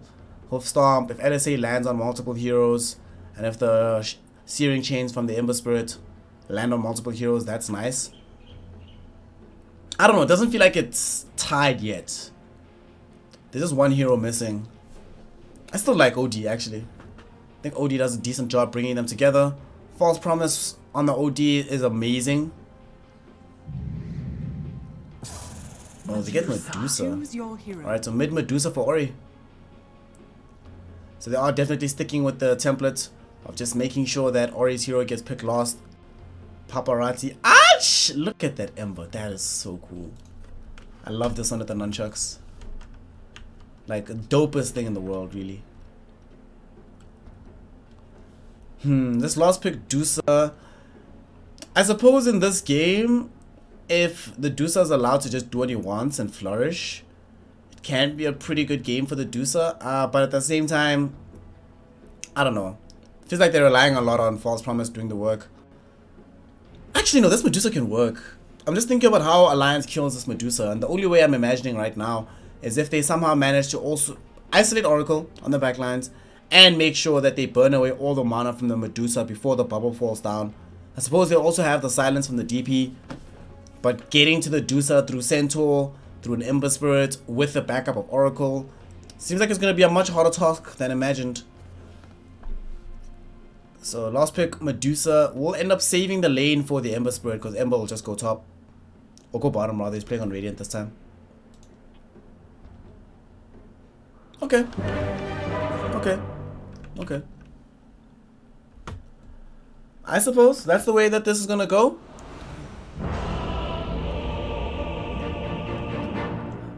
I mean, Medusa's not immortal. She's not unstoppable. She's not an indomitable force of the universe, of the nature. But she's powerful. She's strong. We'll see if she's gonna be strong enough, however, to secure Vici Gaming a 2-0 here in the ESL 1 Hamburg group stages. Simple best of 2, you know, so as it stands right now, like I said, Vici having won 2 games yesterday, stand atop the group. We'll see if it remains that way after this particular series. They won game 1, so Alliance hoping to at least, if nothing else, want to match their record for yesterday, which is going 1 win, 1 draw. The win possibility of getting a 2-0 from this game is no longer available for them, so the best they can do is try to draw this out. Let's see if they succeed. This one, a lot's gonna come down to yet again Limp and Nico, baby. And I want to see if they're gonna make different decisions regarding 33. Just as I envisaged. I suppose it's a different lane playing against an Ember Spirit, because you are naturally faster than Ember, but the more important thing is that Ember Spirit can never actually use Searing Chains on you because you always have press the attack available. So you just press the attack, walk away, and you're fine. Oh, did you see that? That was so cool, actually. Ach, there's the taunt. Hey, hey, hey. She's doing it again. She's doing it again. She's doing it. Doing it. Doing it. Doing it. Doing it. Doing it. Hey. The battle begins. So, top arrow. Ooh, actually connect onto the centaur here. So a lot of damage gonna get taken by Xiaoyu. Nico baby went for bash level 1. Did not go for the time walk. And they'll be happy with this though. They get 3 bounty runes for Alliance. It looks like this time Vici are still gonna start off in an aggressive tri lane. PYW is here with DY as well to ensure that Xiaoyu gets some support at the beginning. I will see who rotates off first, and I think 33 has a much better time versus Ember than he does against Gyrocopter. Can't get flat cannon hitted from afar. Top lane though, DY seems like he got caught by a stun. It's gonna be another kill. First blood now will fall in favor of Alliance. They got first blood in game number 1 as well, so perhaps shades of deja vu. But that's gonna happen a lot more times. Disruption into arrow. They don't have any summons on the side of Vici, so there's no real way to block this. And Fata, this is gonna come down, zone away PYW. Now I'll show you how to actually get away as well, because if you get arrowed here, you might still die. Hanskin gets the arrow off. The damage will be there onto the centaur. There's going to be a lot of damage taken by Xiaoyu. So Xiaoyu's going to lose his life here in the top lane. And this combination at level 1, there's a reason it has such a storied history. If you can time it appropriately, guaranteed 5-second stun. You have been denied. And we see Alliance though, or Vici rather, deciding to move DY to the bottom side of the map to address 33 yet again. I think it's a bit more difficult this go around. DY, this time he's not, there's not a line that they rotate top with. It's a Oracle. Doesn't have nearly as much ways or as much presence in the lane to completely zone out a Legion Commander. So Elsie's gonna get a lot more from this lane than she did in the previous game. I would still like to see if somebody came bot to help, but the kill threat between Hanskin and Fata is so strong right now that I don't really mind seeing them just act as a pure kill duo in the top lane. And because there's no observer ward here in the jungle that can scout out movements from Fata, if Xiaoyu doesn't know where these supports are, I actually have to play carefully. It's a pretty rough situation to be in.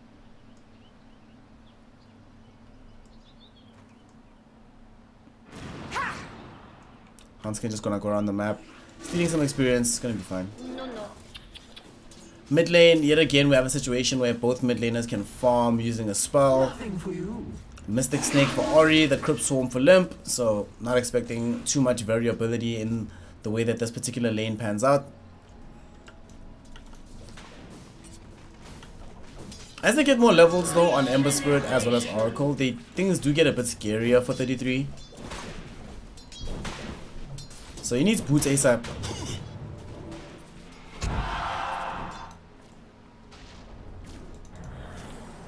Top lane, they want Xiaoyu. Will Hans can be able to find the arrow? Yes, he can. And they will be able to get out all the harass onto the centaur as possible. Nico baby wants to close the gap, get closer with the time walk. And they're going to get a 2-man stun. Doesn't really matter because Fata, having peppered the centaur with shadow poison, is able to get the kill. So Xiaoyu dies top yet again. Second death of this game. Does still have TP though, so will not be completely held at bay from the experience. Needs to watch out though, because Fata has used a part of mana. Arrow flying out onto Lina. Lina is going to die. 100%. One hit is all they need from Nico Baby. And they even get this bash. They don't even need the bash. Nico Baby might end up losing his life here because of the rotation from DY, but the time walk, because he didn't need to use it to get in, he winds up being able to use it to get out. And Fata turning back onto Xiao Yu with 4 5 Shadow Poison stacks. My god. If they can get the disruption out, this might be another kill. But instead they just force out a rotation from DY to the top lane.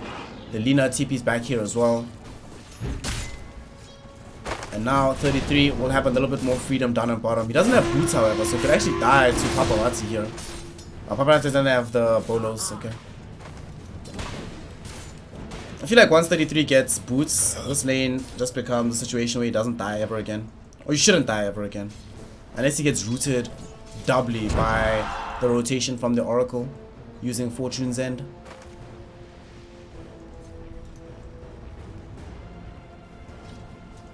I would say they're already off to a much better start on their side for the side of Alliance.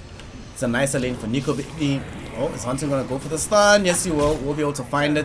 And they're gonna stack out these Shadow Poisons. Xiaofu needs to start being careful. This is where things get dangerous. 3 Shadow Poison stacks. Will there be a 4th? Nico Baby also manages to evade the LSA stun. And they're gonna turn for the easier target. Just get themselves DY. DY will happily be the sacrificial lamb.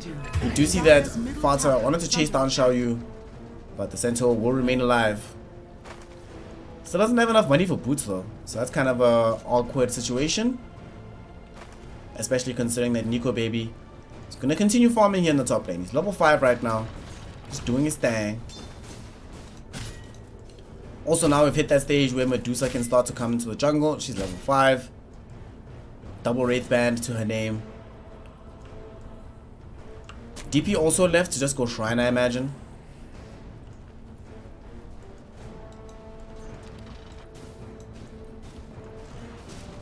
This laning phase right now, I do believe, working out quite well for Alliance. Not as well at the same stage as it was for Vici in game 1, but still quite nice. Eurus does have solo farm here at bottom though.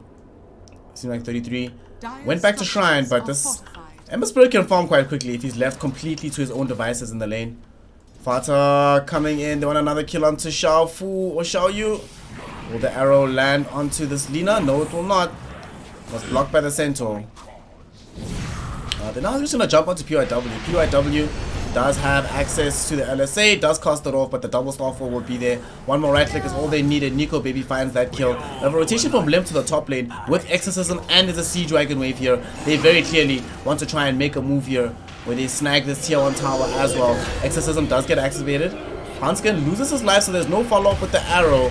The Spirit Siphon will allow them to bring down Xiao Yu. Self-disruption onto Fada. Although he actually disrupted DY. DY is going to die, but they will at least be able to claim the life of the Shadow Demon. And they end up losing the Siege Dragon, unfortunately. So there's no way that this tower will actually fall. In fact, just to make sure, Vici Gaming end up popping the cliff for this as well. And while this is all happening, Ori gets an opportunity to be free farming in the mid lane, whilst Eurus is free farming at bottom. So bottom lane is still definitely in favor of the side of Vici Gaming. Mid is more or less even right now, although DP with that rotation top, she should have slightly higher net worth. Oh no, a lot less. Oh, what happened? Well, it's 10 CS difference. That's, yeah, it's like quite a bit. Also guys, Ori's Medusa is really scary. Ori's Medusa is like, it's top shelf. Mid lane, we do see that they go on to PYW again. And now that they've managed to take it down, I don't think they'll be able to snag a tier 1 just yet. That's also the one issue with the Alliance draft this go around, is their only real building hitter is going to be this DP. In game 1 at the very least they had the Juggernaut who could spin onto a tower. But Nico Baby doesn't really want to be putting himself in harm's way in this game just for the sake of objectives. So Nico Baby about to pick up a Yasha quite soon. The arrow. Whoa, Hanskin doesn't connect onto Xiao Yu. Xiao Yu might still be in trouble though. Double Starfall will be there onto him. He has 3 instances of the Shadow Poison. Find himself getting silenced up. Oh, Chrono catching 2 from Nico Baby. Does have the level 6 right now. They do get the bash onto the Centaur. Xiao Yu will die. They want to get DY now as well. Starfall will be there. One more right click is all they need. And Nico Baby able to pick him up with the help of Fata as well. So first chrono of the game does get them good mileage for the side of Alliance. Limp was in the mid lane, hoping to be able to catch out that courier. Did not succeed in this endeavor. I really like what they're doing with PYW. Not only is he sitting here collecting experience, but he's literally just shoving out the wave with Dragon Slave, making sure DP never actually sees their high ground. One of the best ways of making sure that DP isn't poised to use Exorcism on your tower, just make sure she's never close to it, then you're okay, then you're Gucci. Tower is under attack. We do have another disruption. Will we have an arrow to help them out? Hanskin hasn't cast Sacred Arrow. I think they know that once if DY is nearby, there's almost no point because of the ability for them to purge it off. Dire's middle tower is under attack. But the priority now should be getting this tier 1 in top lane. It's already at half HP. Nico Baby is farming in between the tier 1 and 2 just to make sure that there's as much time with things hitting the tower as possible.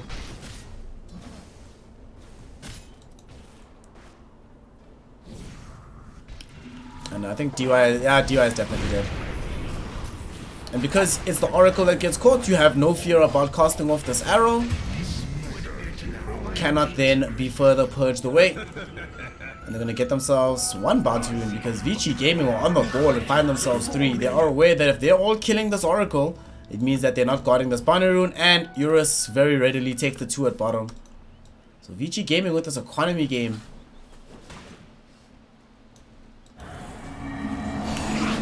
Mid lane, they might actually lose Xiao Yu as well. Oh, false promise. Nicely done.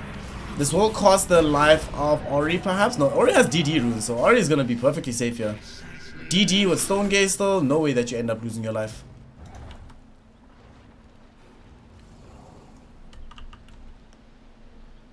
Is Nico Baby close to getting this Manta? Not that close. Still needs to finish the Yasha. Almost has the full Yasha at the very least. That's nice. And he's just denying everything that he can away from Xiao Yu, which you should be doing as much as possible. They are coming for Xiao Yu though in the top lane. And he will know now. He's aware. Arrow doesn't connect onto him. Hanskin is a little bit too impatient there. He should have just waited it out. Will there be a bash? Yep, yeah, there will be. Xiao Yu tried to TP away to safety, but unfortunately for him, Nico Baby had time walk, level 2, jumps forward, able to get the kill there. So that's a decent use of their time from Alliance. We'll see if Limp wants to very soon use Exorcism in the mid lane. But the primary thing that they reasoned on top was to create enough space for Nico Baby to push onto the tower. He seems somewhat reluctant to do so though, waiting for the additional creep wave to show up. But Vici Gaming has now abandoned this. Centaur's like walking up, but Xiao Yu's not going to make it in time. The tower will fall in favor of the side of Alliance. Nico Baby picks up the first tier 1 tower of game 2. And that extends the Alliance lead by 2k net worth at the moment. Although things are going well for their cause between Ember Spirit as well as this Medusa. And yay, if the game goes late against these 2 heroes, what are you supposed to do against Medusa Ember late game? Radiant's middle tower is under attack. I suppose you can chrono them, and that helps a lot. Is Xiao Yu dead again? Yeah, he is. They should have. Shadows take Yeah. I was about to say, why didn't they lead off with the Moonlight? Speaking of Moonlight, they were gonna head into the direction of a Sentry Ward, but they made the wise decision not to. They could potentially go onto this Ember Spirit, but there's no easy way for this arrow to connect. And Eurus, instead, they jump forward onto Hanskin. I'm kind of surprised that they decided to make that move. They could have just walked away. There was no vision on them at the time. But I think they felt a bit desperate. They're like, guys, we use this ultimate, the Moonlight Shadow. We've got to make something happen from it. Bottom tower is under attack. And Fana now just trying to get some farm for himself. Throwing out Shadow Poison onto these creeps. Get as much as you can. Your place is here. But yo, Eurus is being very careful. As soon as he sees the Faceless Void at bottom, he's like, ha ha ha, no bro, I'm out. Peace out. Immediately jumps away, immediately disappears. This will enable Alliance to keep pushing down bottom though.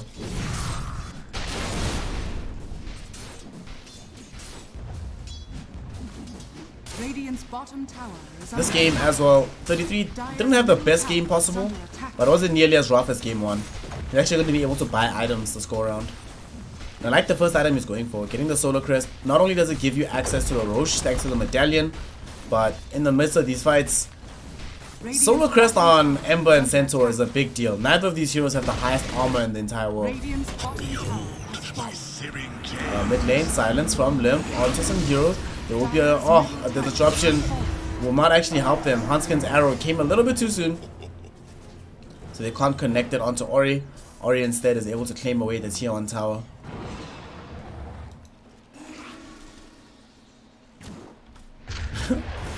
Yo, Miani, Misoni or Mifoni? Mifoni X. Why? What is happening with the main cast? Can anybody else confirm or deny these rumors that the main cast is just annoying as hell? I mean, I hope not. I haven't gotten a chance to check it out myself, so I can't actually have an opinion, but I don't know what you guys think. Nico baby, is he gonna jump for the chrono? He probably shouldn't. Just let it go. Just finish the Manta fam. Radiant are scanning. Not that far away, it's all good. They wanted to go for this body rune. They're gonna lose only the 1, so they're gonna get 2. And Farah is smoked up. This will do. As they see Xiao Yu here at bottom. Limphat doesn't have as much of an easy way of catching up. Doesn't have the Yule Scepter just yet. And we'll see if he's gonna be speedy enough. Xiao Yu. Does he escape this? Oh.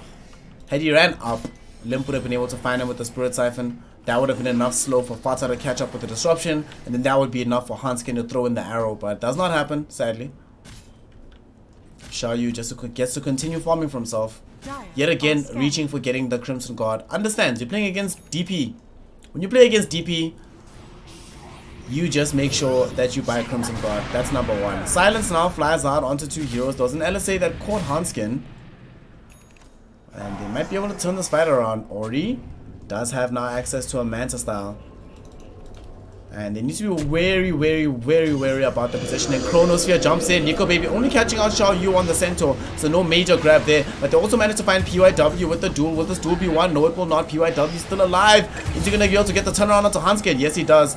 And they managed to find the 1. Limp though once more wants to chase down Eurus. Eurus throws out a remnant trying to keep himself alive. Not going to be a silence. Too late from Limp. Doesn't catch him out. And Xiao Yu now leading them back on the merry chase towards where the tier 1 tower is. Radiant structures And he doesn't have a blink dagger to be able to escape away from here. And Vici Gaming only losing their 2 supports for this massive incursion onto their side of the map. It is a fight that involves everybody though, so there's no hidden benefit like having paparazzi down at bottom farming. But the primary benefit is that the heroes get to stay alive. I mean, Nico baby crossed the Chrono directly onto Xiao Yu and they still weren't able to find that kill.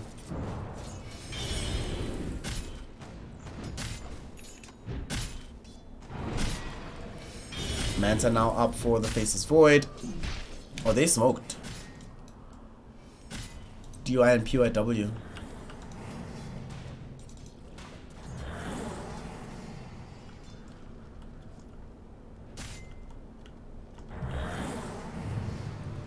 $33 scouted out several heroes. They could actually make a fight out of this, eh? Fata's gonna disrupt himself. And 33. They're loath to TP in any of these heroes from the mid lane, since neither of them have ultimates. Radiant's middle tower has fallen. And there we go, tier 1 tower will fall. The first one that they take in the mid, or that's taken in the mid lane. Did the Lions actually get the tier 1 mid game 1? Oh, they did. Never mind, they did. Why am I underrating them here? My bad, guys. All the Alliance fans, if you want to crucify me, I understand. I really like when Hanskin goes for this early build into getting the Aghanim Scepter as soon as possible.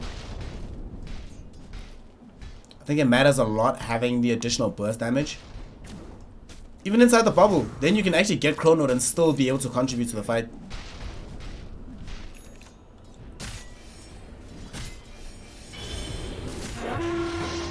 Mid lane. There's a duel, but I'm not sure about this from 33, whether or not this will actually yield results. Arrow, will it connect? No, it doesn't. Hanskin was a bit too far away. And they thrown out the massive shadow poisons onto Xiaoyu. But they committed a lot to try and make this fight happen. Moonlight Shadow, Duel, nothing happened. And remember, it only gets harder for 33 because they have now very close progress towards having this entire Crimson Guard item. And at that point, it's like, well, what do you actually do, Mr. Legion Commander? Or Miss Legion Commander, rather.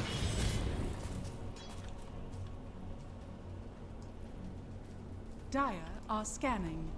Dire scan. Triggers onto multiple heroes. They know. Will Nico Baby get off the chrono? Yes, he will. 3 heroes caught inside it. There's going to be the damage onto everybody. Arrow catches directly onto Shafu with the batches as well as they get the duel out. The false promise will be there, but there's almost no way that this is actually going to keep the Centaur alive. It will prevent them from getting the duel damage out, however. Oh, wow. Centaur did stay alive. Jesus Christ. But it's still going to end up getting brought down here. Doing his best. But Nico Baby will nevertheless be able to grab a double kill. The perfect time to be smoked up as Alliance. You find 3 heroes and Nico with no hesitation. 3-man chrono. And they wanted Eurus. Eurus was actually farming here in the tree line. And he was the primary target, but they'll happily take not getting the Ember Spirit for getting almost everybody else on his team. Other side of the map, we do see around the shrine, both supports are going to die from the side of Alliance. They fell afoul of exactly the spells you don't want to fall afoul of. Both of them get Searing Chain, both of them get LSA, both of them gets Fortune Ended. Then you die, and it's not fun.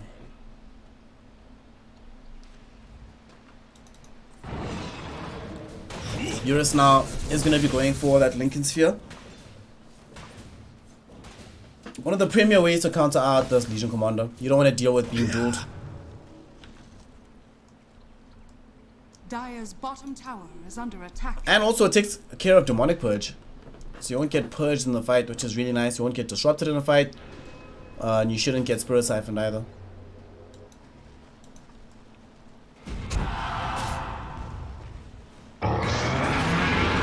Top. They duel the Centaur, but there's not going to be any help coming in for 33. He might actually like die himself. Like, the Centaur is kind of whooping his ass right now. He needs to leave. Yeah, I don't know what the rationale there was. 33? Dire's top tower has fallen.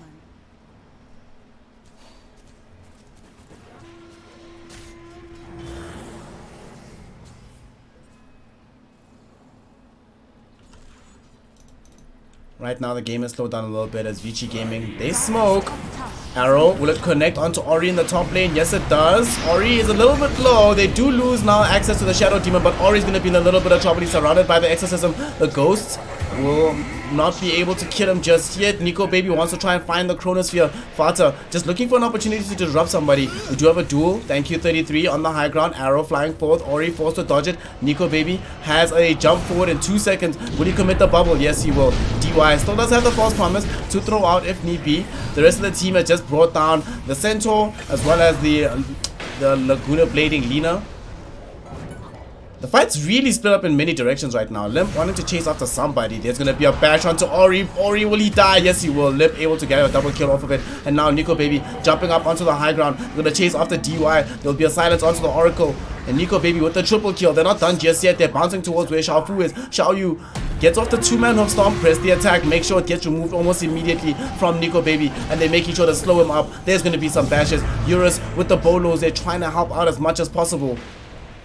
Fortune's End flies back towards the LC. And they get the courier kill at the very least. But what an expensive fight for Vici Gaming. They bought back on the Oracle. Who else did they buy back on? On the Centaur as well. Xiaoyu. That's why I couldn't afford to die again. It would be a dieback. And they do lose Fata. It's a dieback onto the Shadow Demon. So they get the kill onto Fata. And who else died? That's about it. Hanskin. Hanskin died as well. Yeah. Fata died over here thanks to the Laguna Blade, and Hanskin died. I'm not exactly sure where. I think he died close to the shrine somewhere. The rest of Alliance stood strong. Kept fighting. Nico Baby in particular. My god. He just got closer and people were like, oh snap, here comes the time lock. We need to get out of here. And I also like that he went for the time walk cooldown duration reduction, rather than going for just raw damage. Because damage will come, but utility is hard to come by in Dota. You can buy damage, it's very hard to buy utility. Man, Oreo is Scotty. Manta Scotty straight up. It's still the most farmed hero on the map, but honestly, it's fairly vulnerable. If you get chronoed, you die. Hell, if you get sufficiently slowed up or just stunned by an arrow, you might be in danger of dying as Ori. And worse yet, you might lose out on all your mana to be able to cast your ultimate with. I mean, sure, he does have a magic wand, so wand charges will be in effect if he needs them. But Ori, not necessarily going to be happy with how things are panning out at the moment. Still needs a few more items before he starts to feel really, really strong. In particular, this butterfly I think changes a lot for them. Xiaoyu, level 13, Blink Dagger still being built up, but does have the full Crimson Guard. At 24 minutes, I'm not sure how much, if it's as useful as a little bit earlier, but I guess it's still alright. Radiant are scanning. Dire's bottom tower is under attack. Dire's bottom tower has fallen. We shall see whether or not Vici Gaming, having now picked up a smoke on DUI, if they want to try and make something happen here. I think they primarily want bounties. They're gonna smoke right now. Uh-oh. They've also smoked from Alliance. And they're coming from behind. Oh no, they see Ori. They see some of these heroes. There's going to be the Chronosphere. Isolating the Medusa. That's going to be the big one for now. They get the duel out onto the Centaur. Centaur is going to get brought down. First duel victory of the day, I believe, for the 33. No, it might be the second one. Not definitely the first one. They activate now the Exorcism. Stone Gaze from Ori will allow him to run away for now, but he knows that the gig is up. They're going to be able to chase him down. They're chasing onto Eurus right now first. The Bashes will be there. There's no defensive remnants available. They're taking away all the mana from the Ember Spirit. The Ember Spirit will die. There was a disruption as well going out onto PYW, and this Lina will just get brought down by these ghosts from Limp. 33. I thought it was building the medallion first, but decided to go for the Vlad to begin the game with. Came back for the Solar Crest. And now the inner Roshan pit. Nico Baby at the helm. He's about to finish off a full Maelstrom as well. Very classic Void build. Mindset Diffusal, Maelstrom, maybe Mjolnir into BKB. Ooh, and Limp now has Ags. Oh, the Ags is so good. So good. So good.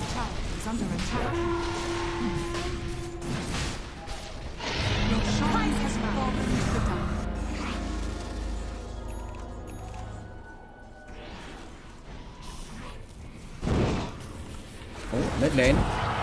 Ori, they are forced to use a Stampede around the Centaur just to make sure that the Medusa can escape to safety. It's going to be a two-man silence going down. Eurus gets dueled up. Will they get the kill onto the Ember Spirit? Ember's not dead just yet, but will need to retreat from the fight. Able to bounce himself away, still alive. They do lose the Oracle on the backside of things. Ori, can he get the TP out? They don't have any more stuns, so the TP will succeed.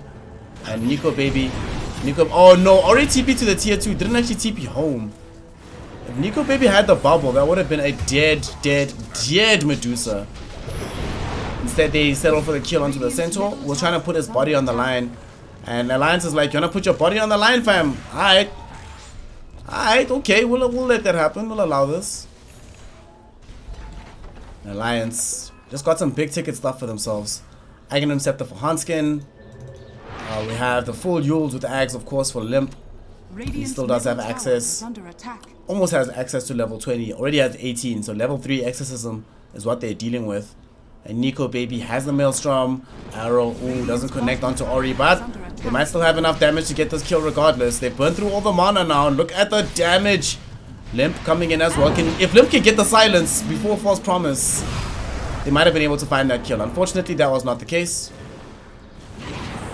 And Arrow just connects onto Shafu.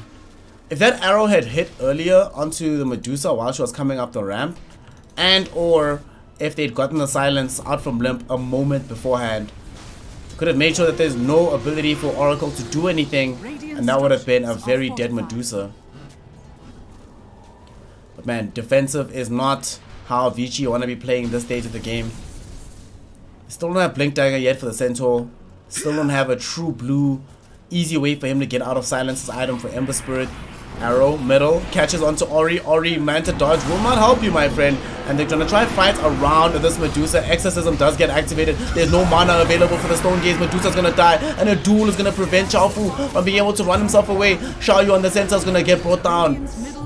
Two heroes have fallen on the side of Vici Gaming. An alliance now on the high ground, pushing with the Exorcism Ghosts. They're still trying to fight because they brought back on Ori. Limp just wants to claim as much damage from this as possible. They are playing 5v3, but they're going to lose the DP. DP's dead.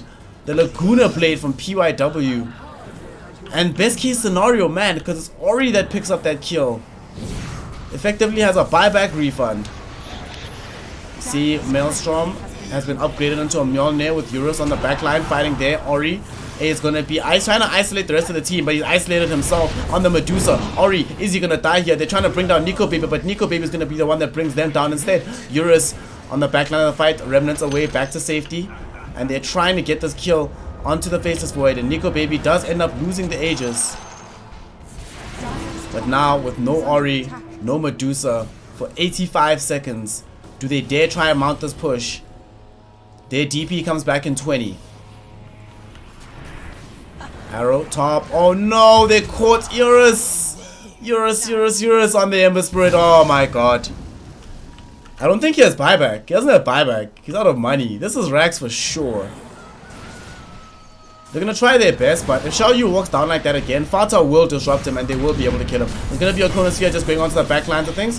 They're immediately just going to try and bring down DY. DY is dead. Duel onto Xiaoyu. Xiaoyu's going to die soon as well. PYW doing his best to try and run away from the Faceless Void, and will be able to do so. Stampede, thanks to the buyback, giving him the juking shoes. But that's about all the Lina can hope for. PYW retreats to the base, and Centaur has brought back indeed. But what can they do to hold onto their base? Tier 3 tower is now going to fall. Are they going to leave just yet? Or do they want to go back in for this? There's no duel for 33. But Limp will have Chrono in 10 seconds. PYW just gets eviscerated by this Nico Baby Faceless Void. And thanks to the Demonic Purge Soul Catcher combination, the amount of damage coming in from Limp onto the Centaur is so goddamn much. Centaur is dead, having brought back Nico Baby. They claim the mid lane Rax, and they will back off. Right, we got what we came for, boys. Time to bounce. Now an expensive pseudo hold from Vici. They brought back on Lina, they brought back on Centaur, and they brought back on Medusa, and they brought back on Oracle. All these heroes are brought back quite recently, and they still end up losing a lane of Rax regardless. Suddenly the guild lead is 12k for the side of Alliance. Oh no. Disrupt into Arrow. Mid lane. It does catch Ori, but immediately gets himself purged off. The salvation will be there from the Oracle.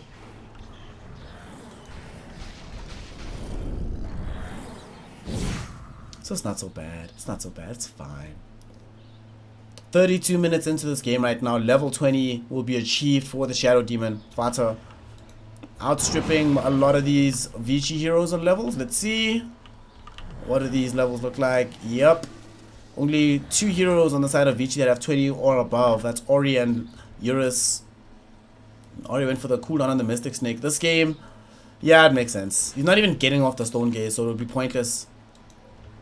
Radiant's top tower is under attack. Eurus is just pushing out this bottom lane, trying to force some rotations, force a response from the side of Alliance.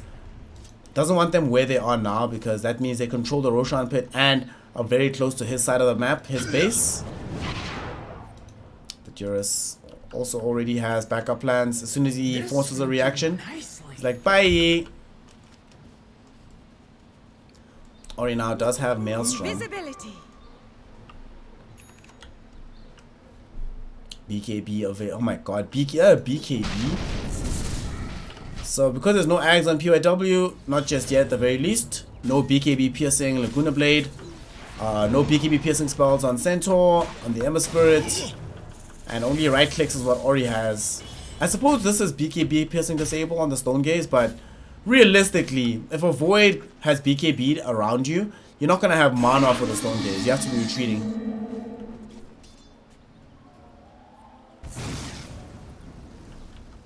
Nico Baby really wanted to see what's inside the pit. Then And Moonlight Shadow now triggered off as well. Oh no, they're gonna find a 2-man Chronosphere. Jumps forward. Just gonna go for the one easy kill to lead things off with. Arrow, will it catch out onto the PYW Lina? Yes, it will. So already got one kill. DY, False Promise on himself. But even that's a win, I believe, for Alliance, because you're forcing the False Promise to only be used on one inconsequential target. Exorcism now activated. They want to dive forward. Nico Baby able to get the bashes out onto Xiao Yu. Xiao Yu is dead. No buyback available for the Centaur. And now they're going to turn their attention back towards the Medusa. Medusa is dead. Ori doesn't have buyback. It's going to be a dieback for him. And Alliance have done it. GG, well played. They did it. They did it. They did it. And they succeed in claiming the 1-1 victory. And they force a draw. So Vici Gaming, this go around, they went for this Medusa. Didn't pan out in the same way. Alliance just had all their comfort picks. They had Fata on the Shadow Demon. They had Marana being played by Hanskin. They had the 33 Legion Commander. Had Limp DP, Nico Baby, Faceless Void. Yeah. There's a reason they picked these heroes. And it panned out going very, very well for them in the end. So ladies and gentlemen, that is going to be that for them. As Alliance draw 1-1 with Vici Gaming. Could have been a lot worse. Game could have been much harder, but that's not going to be the case. So, wait, are all the games done right now? That's weird. Oh, okay. So it does seem like all the games are finished at the moment. And who do I want to cast? If I want to cast any of them. I think VP Beast Coast is going to be fun because Beast Coast is one of my favorite teams to watch play Dota. Let's just make sure there's not another super cool match happening at the moment. Yeah, Alliance and FP is meh. Alliance should be able to win that one. I don't think Eternal Envy and the boys have the power. And then Viking and Vici. Vici should win. Yeah, let's do Best Coast. We'll do Best Coast. So yeah, I will just wait for that lobby to get loaded up and everything. In the meantime, we'll take it easy, play some music. I gotta rest my voice, guys, you know. Things are tiring. Oh, also, let me just update the score here so everybody can see that it's 1-1, bitch. Please make sure as well to follow the channel if you haven't already. If you are watching from Join Dota or Go To Gamers, please just pop over onto the Twitch channel itself so the view registers for me. If you have spare Bugattis, you have money that you're not using, a latte that you're not planning to buy for the day, please consider putting it forth towards the side. You know, you see those donations at the bottom, trying to fill up that page. The more of that I get, you know, the less I have to do other things, the more time I can just spend casting Dota, which is kind of what I want to do the most. So ladies and gentlemen, we'll be back. Another game of Dota will be happening in just a minute. Don't go anywhere. Dota 2 will continue. This is snare casting. I'm just waiting for the BC versus VP game and we'll be live, so don't go anywhere.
froze, turn to ban.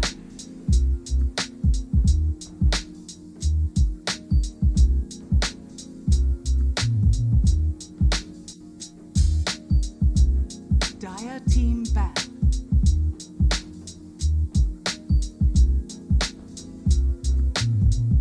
Virtus froze, turn to ban.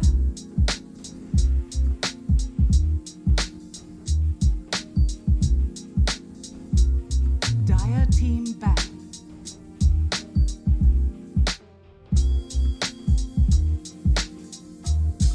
Virtus froze, turn to ban.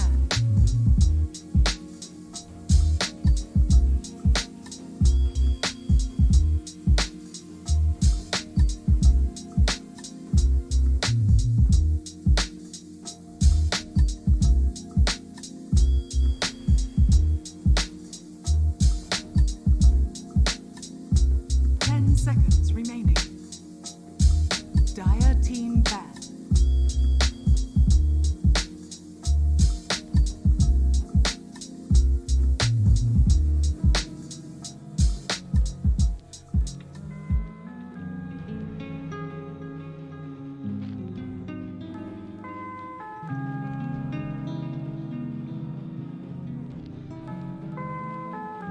Seconds remaining. Virtus pros turn to pick. Dire team pick. Admiral Conquer.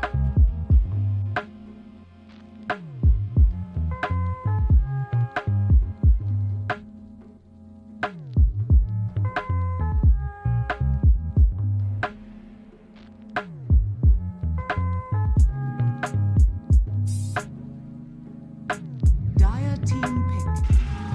Virtus pros turn to pick. Bloodseeker.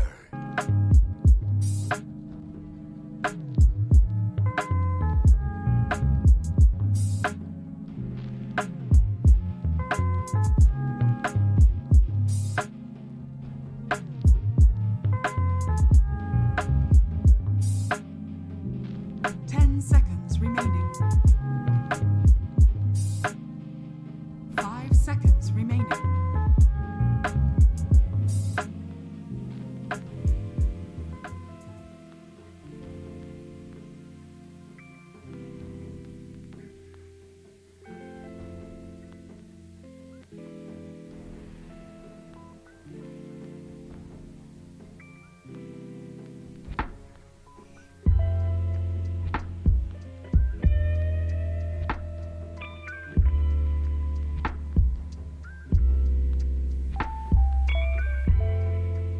Virtus pros turn to back. Keeper of the light.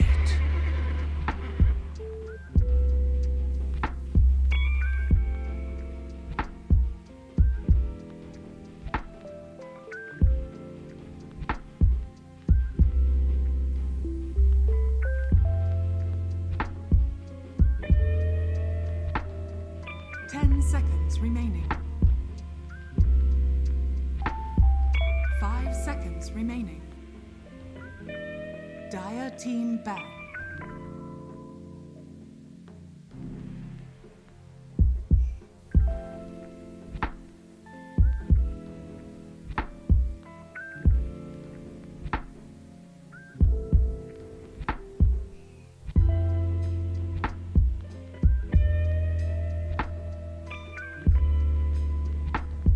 Seconds remaining.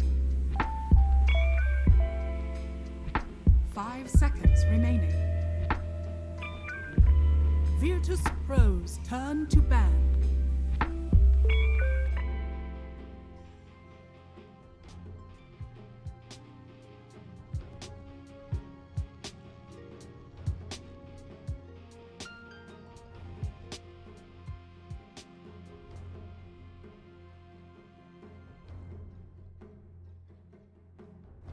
Seconds remaining. 5 seconds remaining.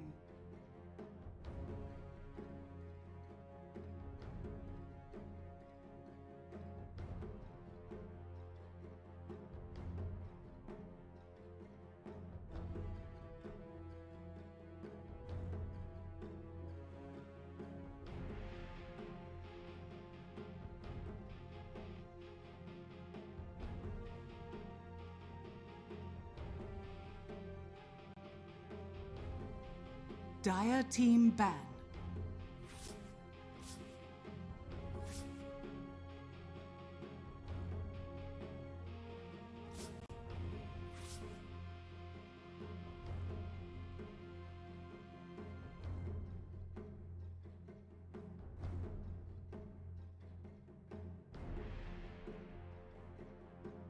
Ten seconds remaining.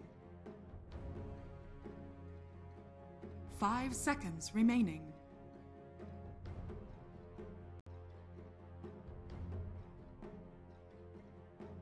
Dire team pick.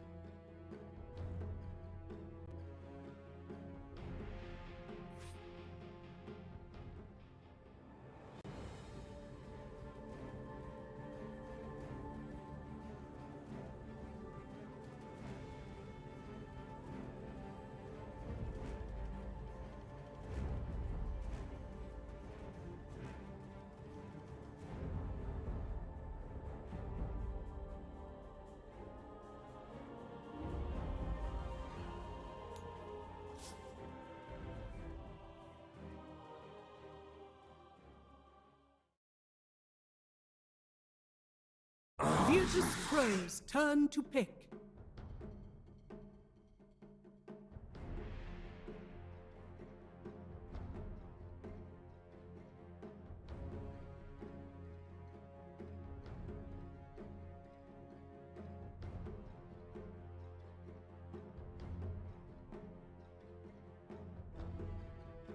Ten seconds remaining.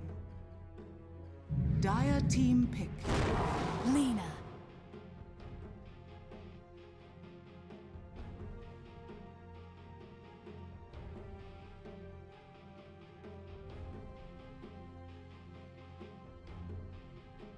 Virtus Pro's turn to pick. Dusk.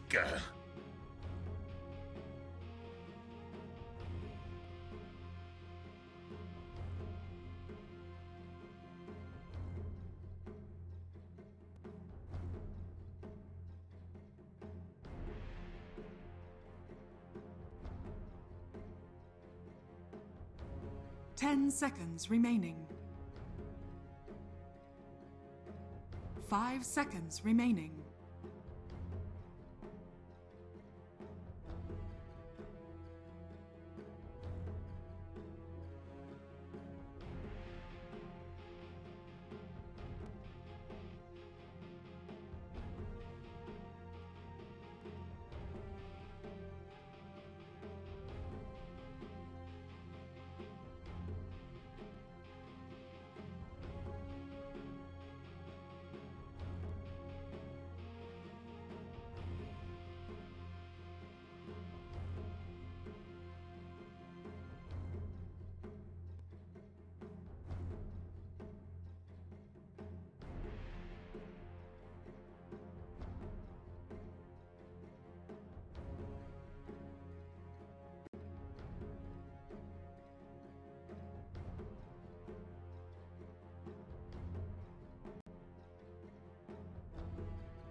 Dire team ban.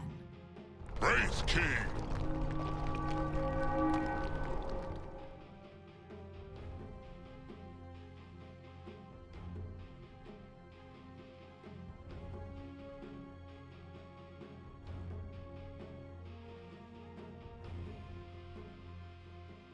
Oh my god, ladies and gentlemen, I am such an idiot. 10 seconds remaining. This entire time, I'm out here talking. 5 I'm out here seconds saying things. remaining. And I'm muted. How well it happens. It's the life of the broadcaster. It is what it is. So, ladies and gentlemen, welcome here. Game number 2, or second match rather. Match 2 of this day of Dota. We have VP taking on the side of Beast Coast.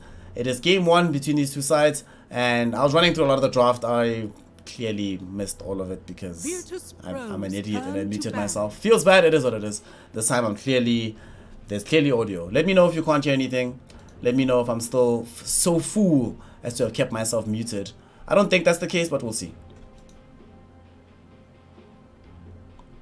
Oh, there's something else I needed to do quickly. The one thing that I was saying about this draft right now, just before I realized I was muted, is with this pick of the Wraith King, it becomes really difficult for Beast Coast because between Bloodseeker, Leshrac, and Tusk, all three of these heroes want to win a fight early on and finish things off before the fight starts to drag on. And VP has amazing ways to extend fights basically ad nauseum. You have Wraith King, you have Conquer. Between those two heroes alone, team fights are going to take a while. And VP now. Final ban will be coming out, or final pick. I feel like I'm actually experiencing some lag on the thing. Actually, YOLO gaming, guys. I think I'm gonna tap out for now because 5 seconds remaining. I'll be honest and say I'm not that interested in the games that are left for today, and I feel like Team pick. I might come back for Liquid NIP or for TNC Gambit, but that'll be in like a couple of hours.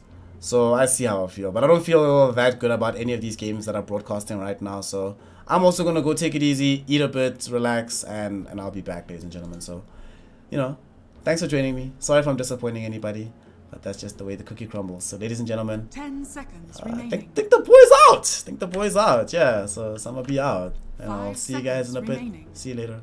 Bye bye.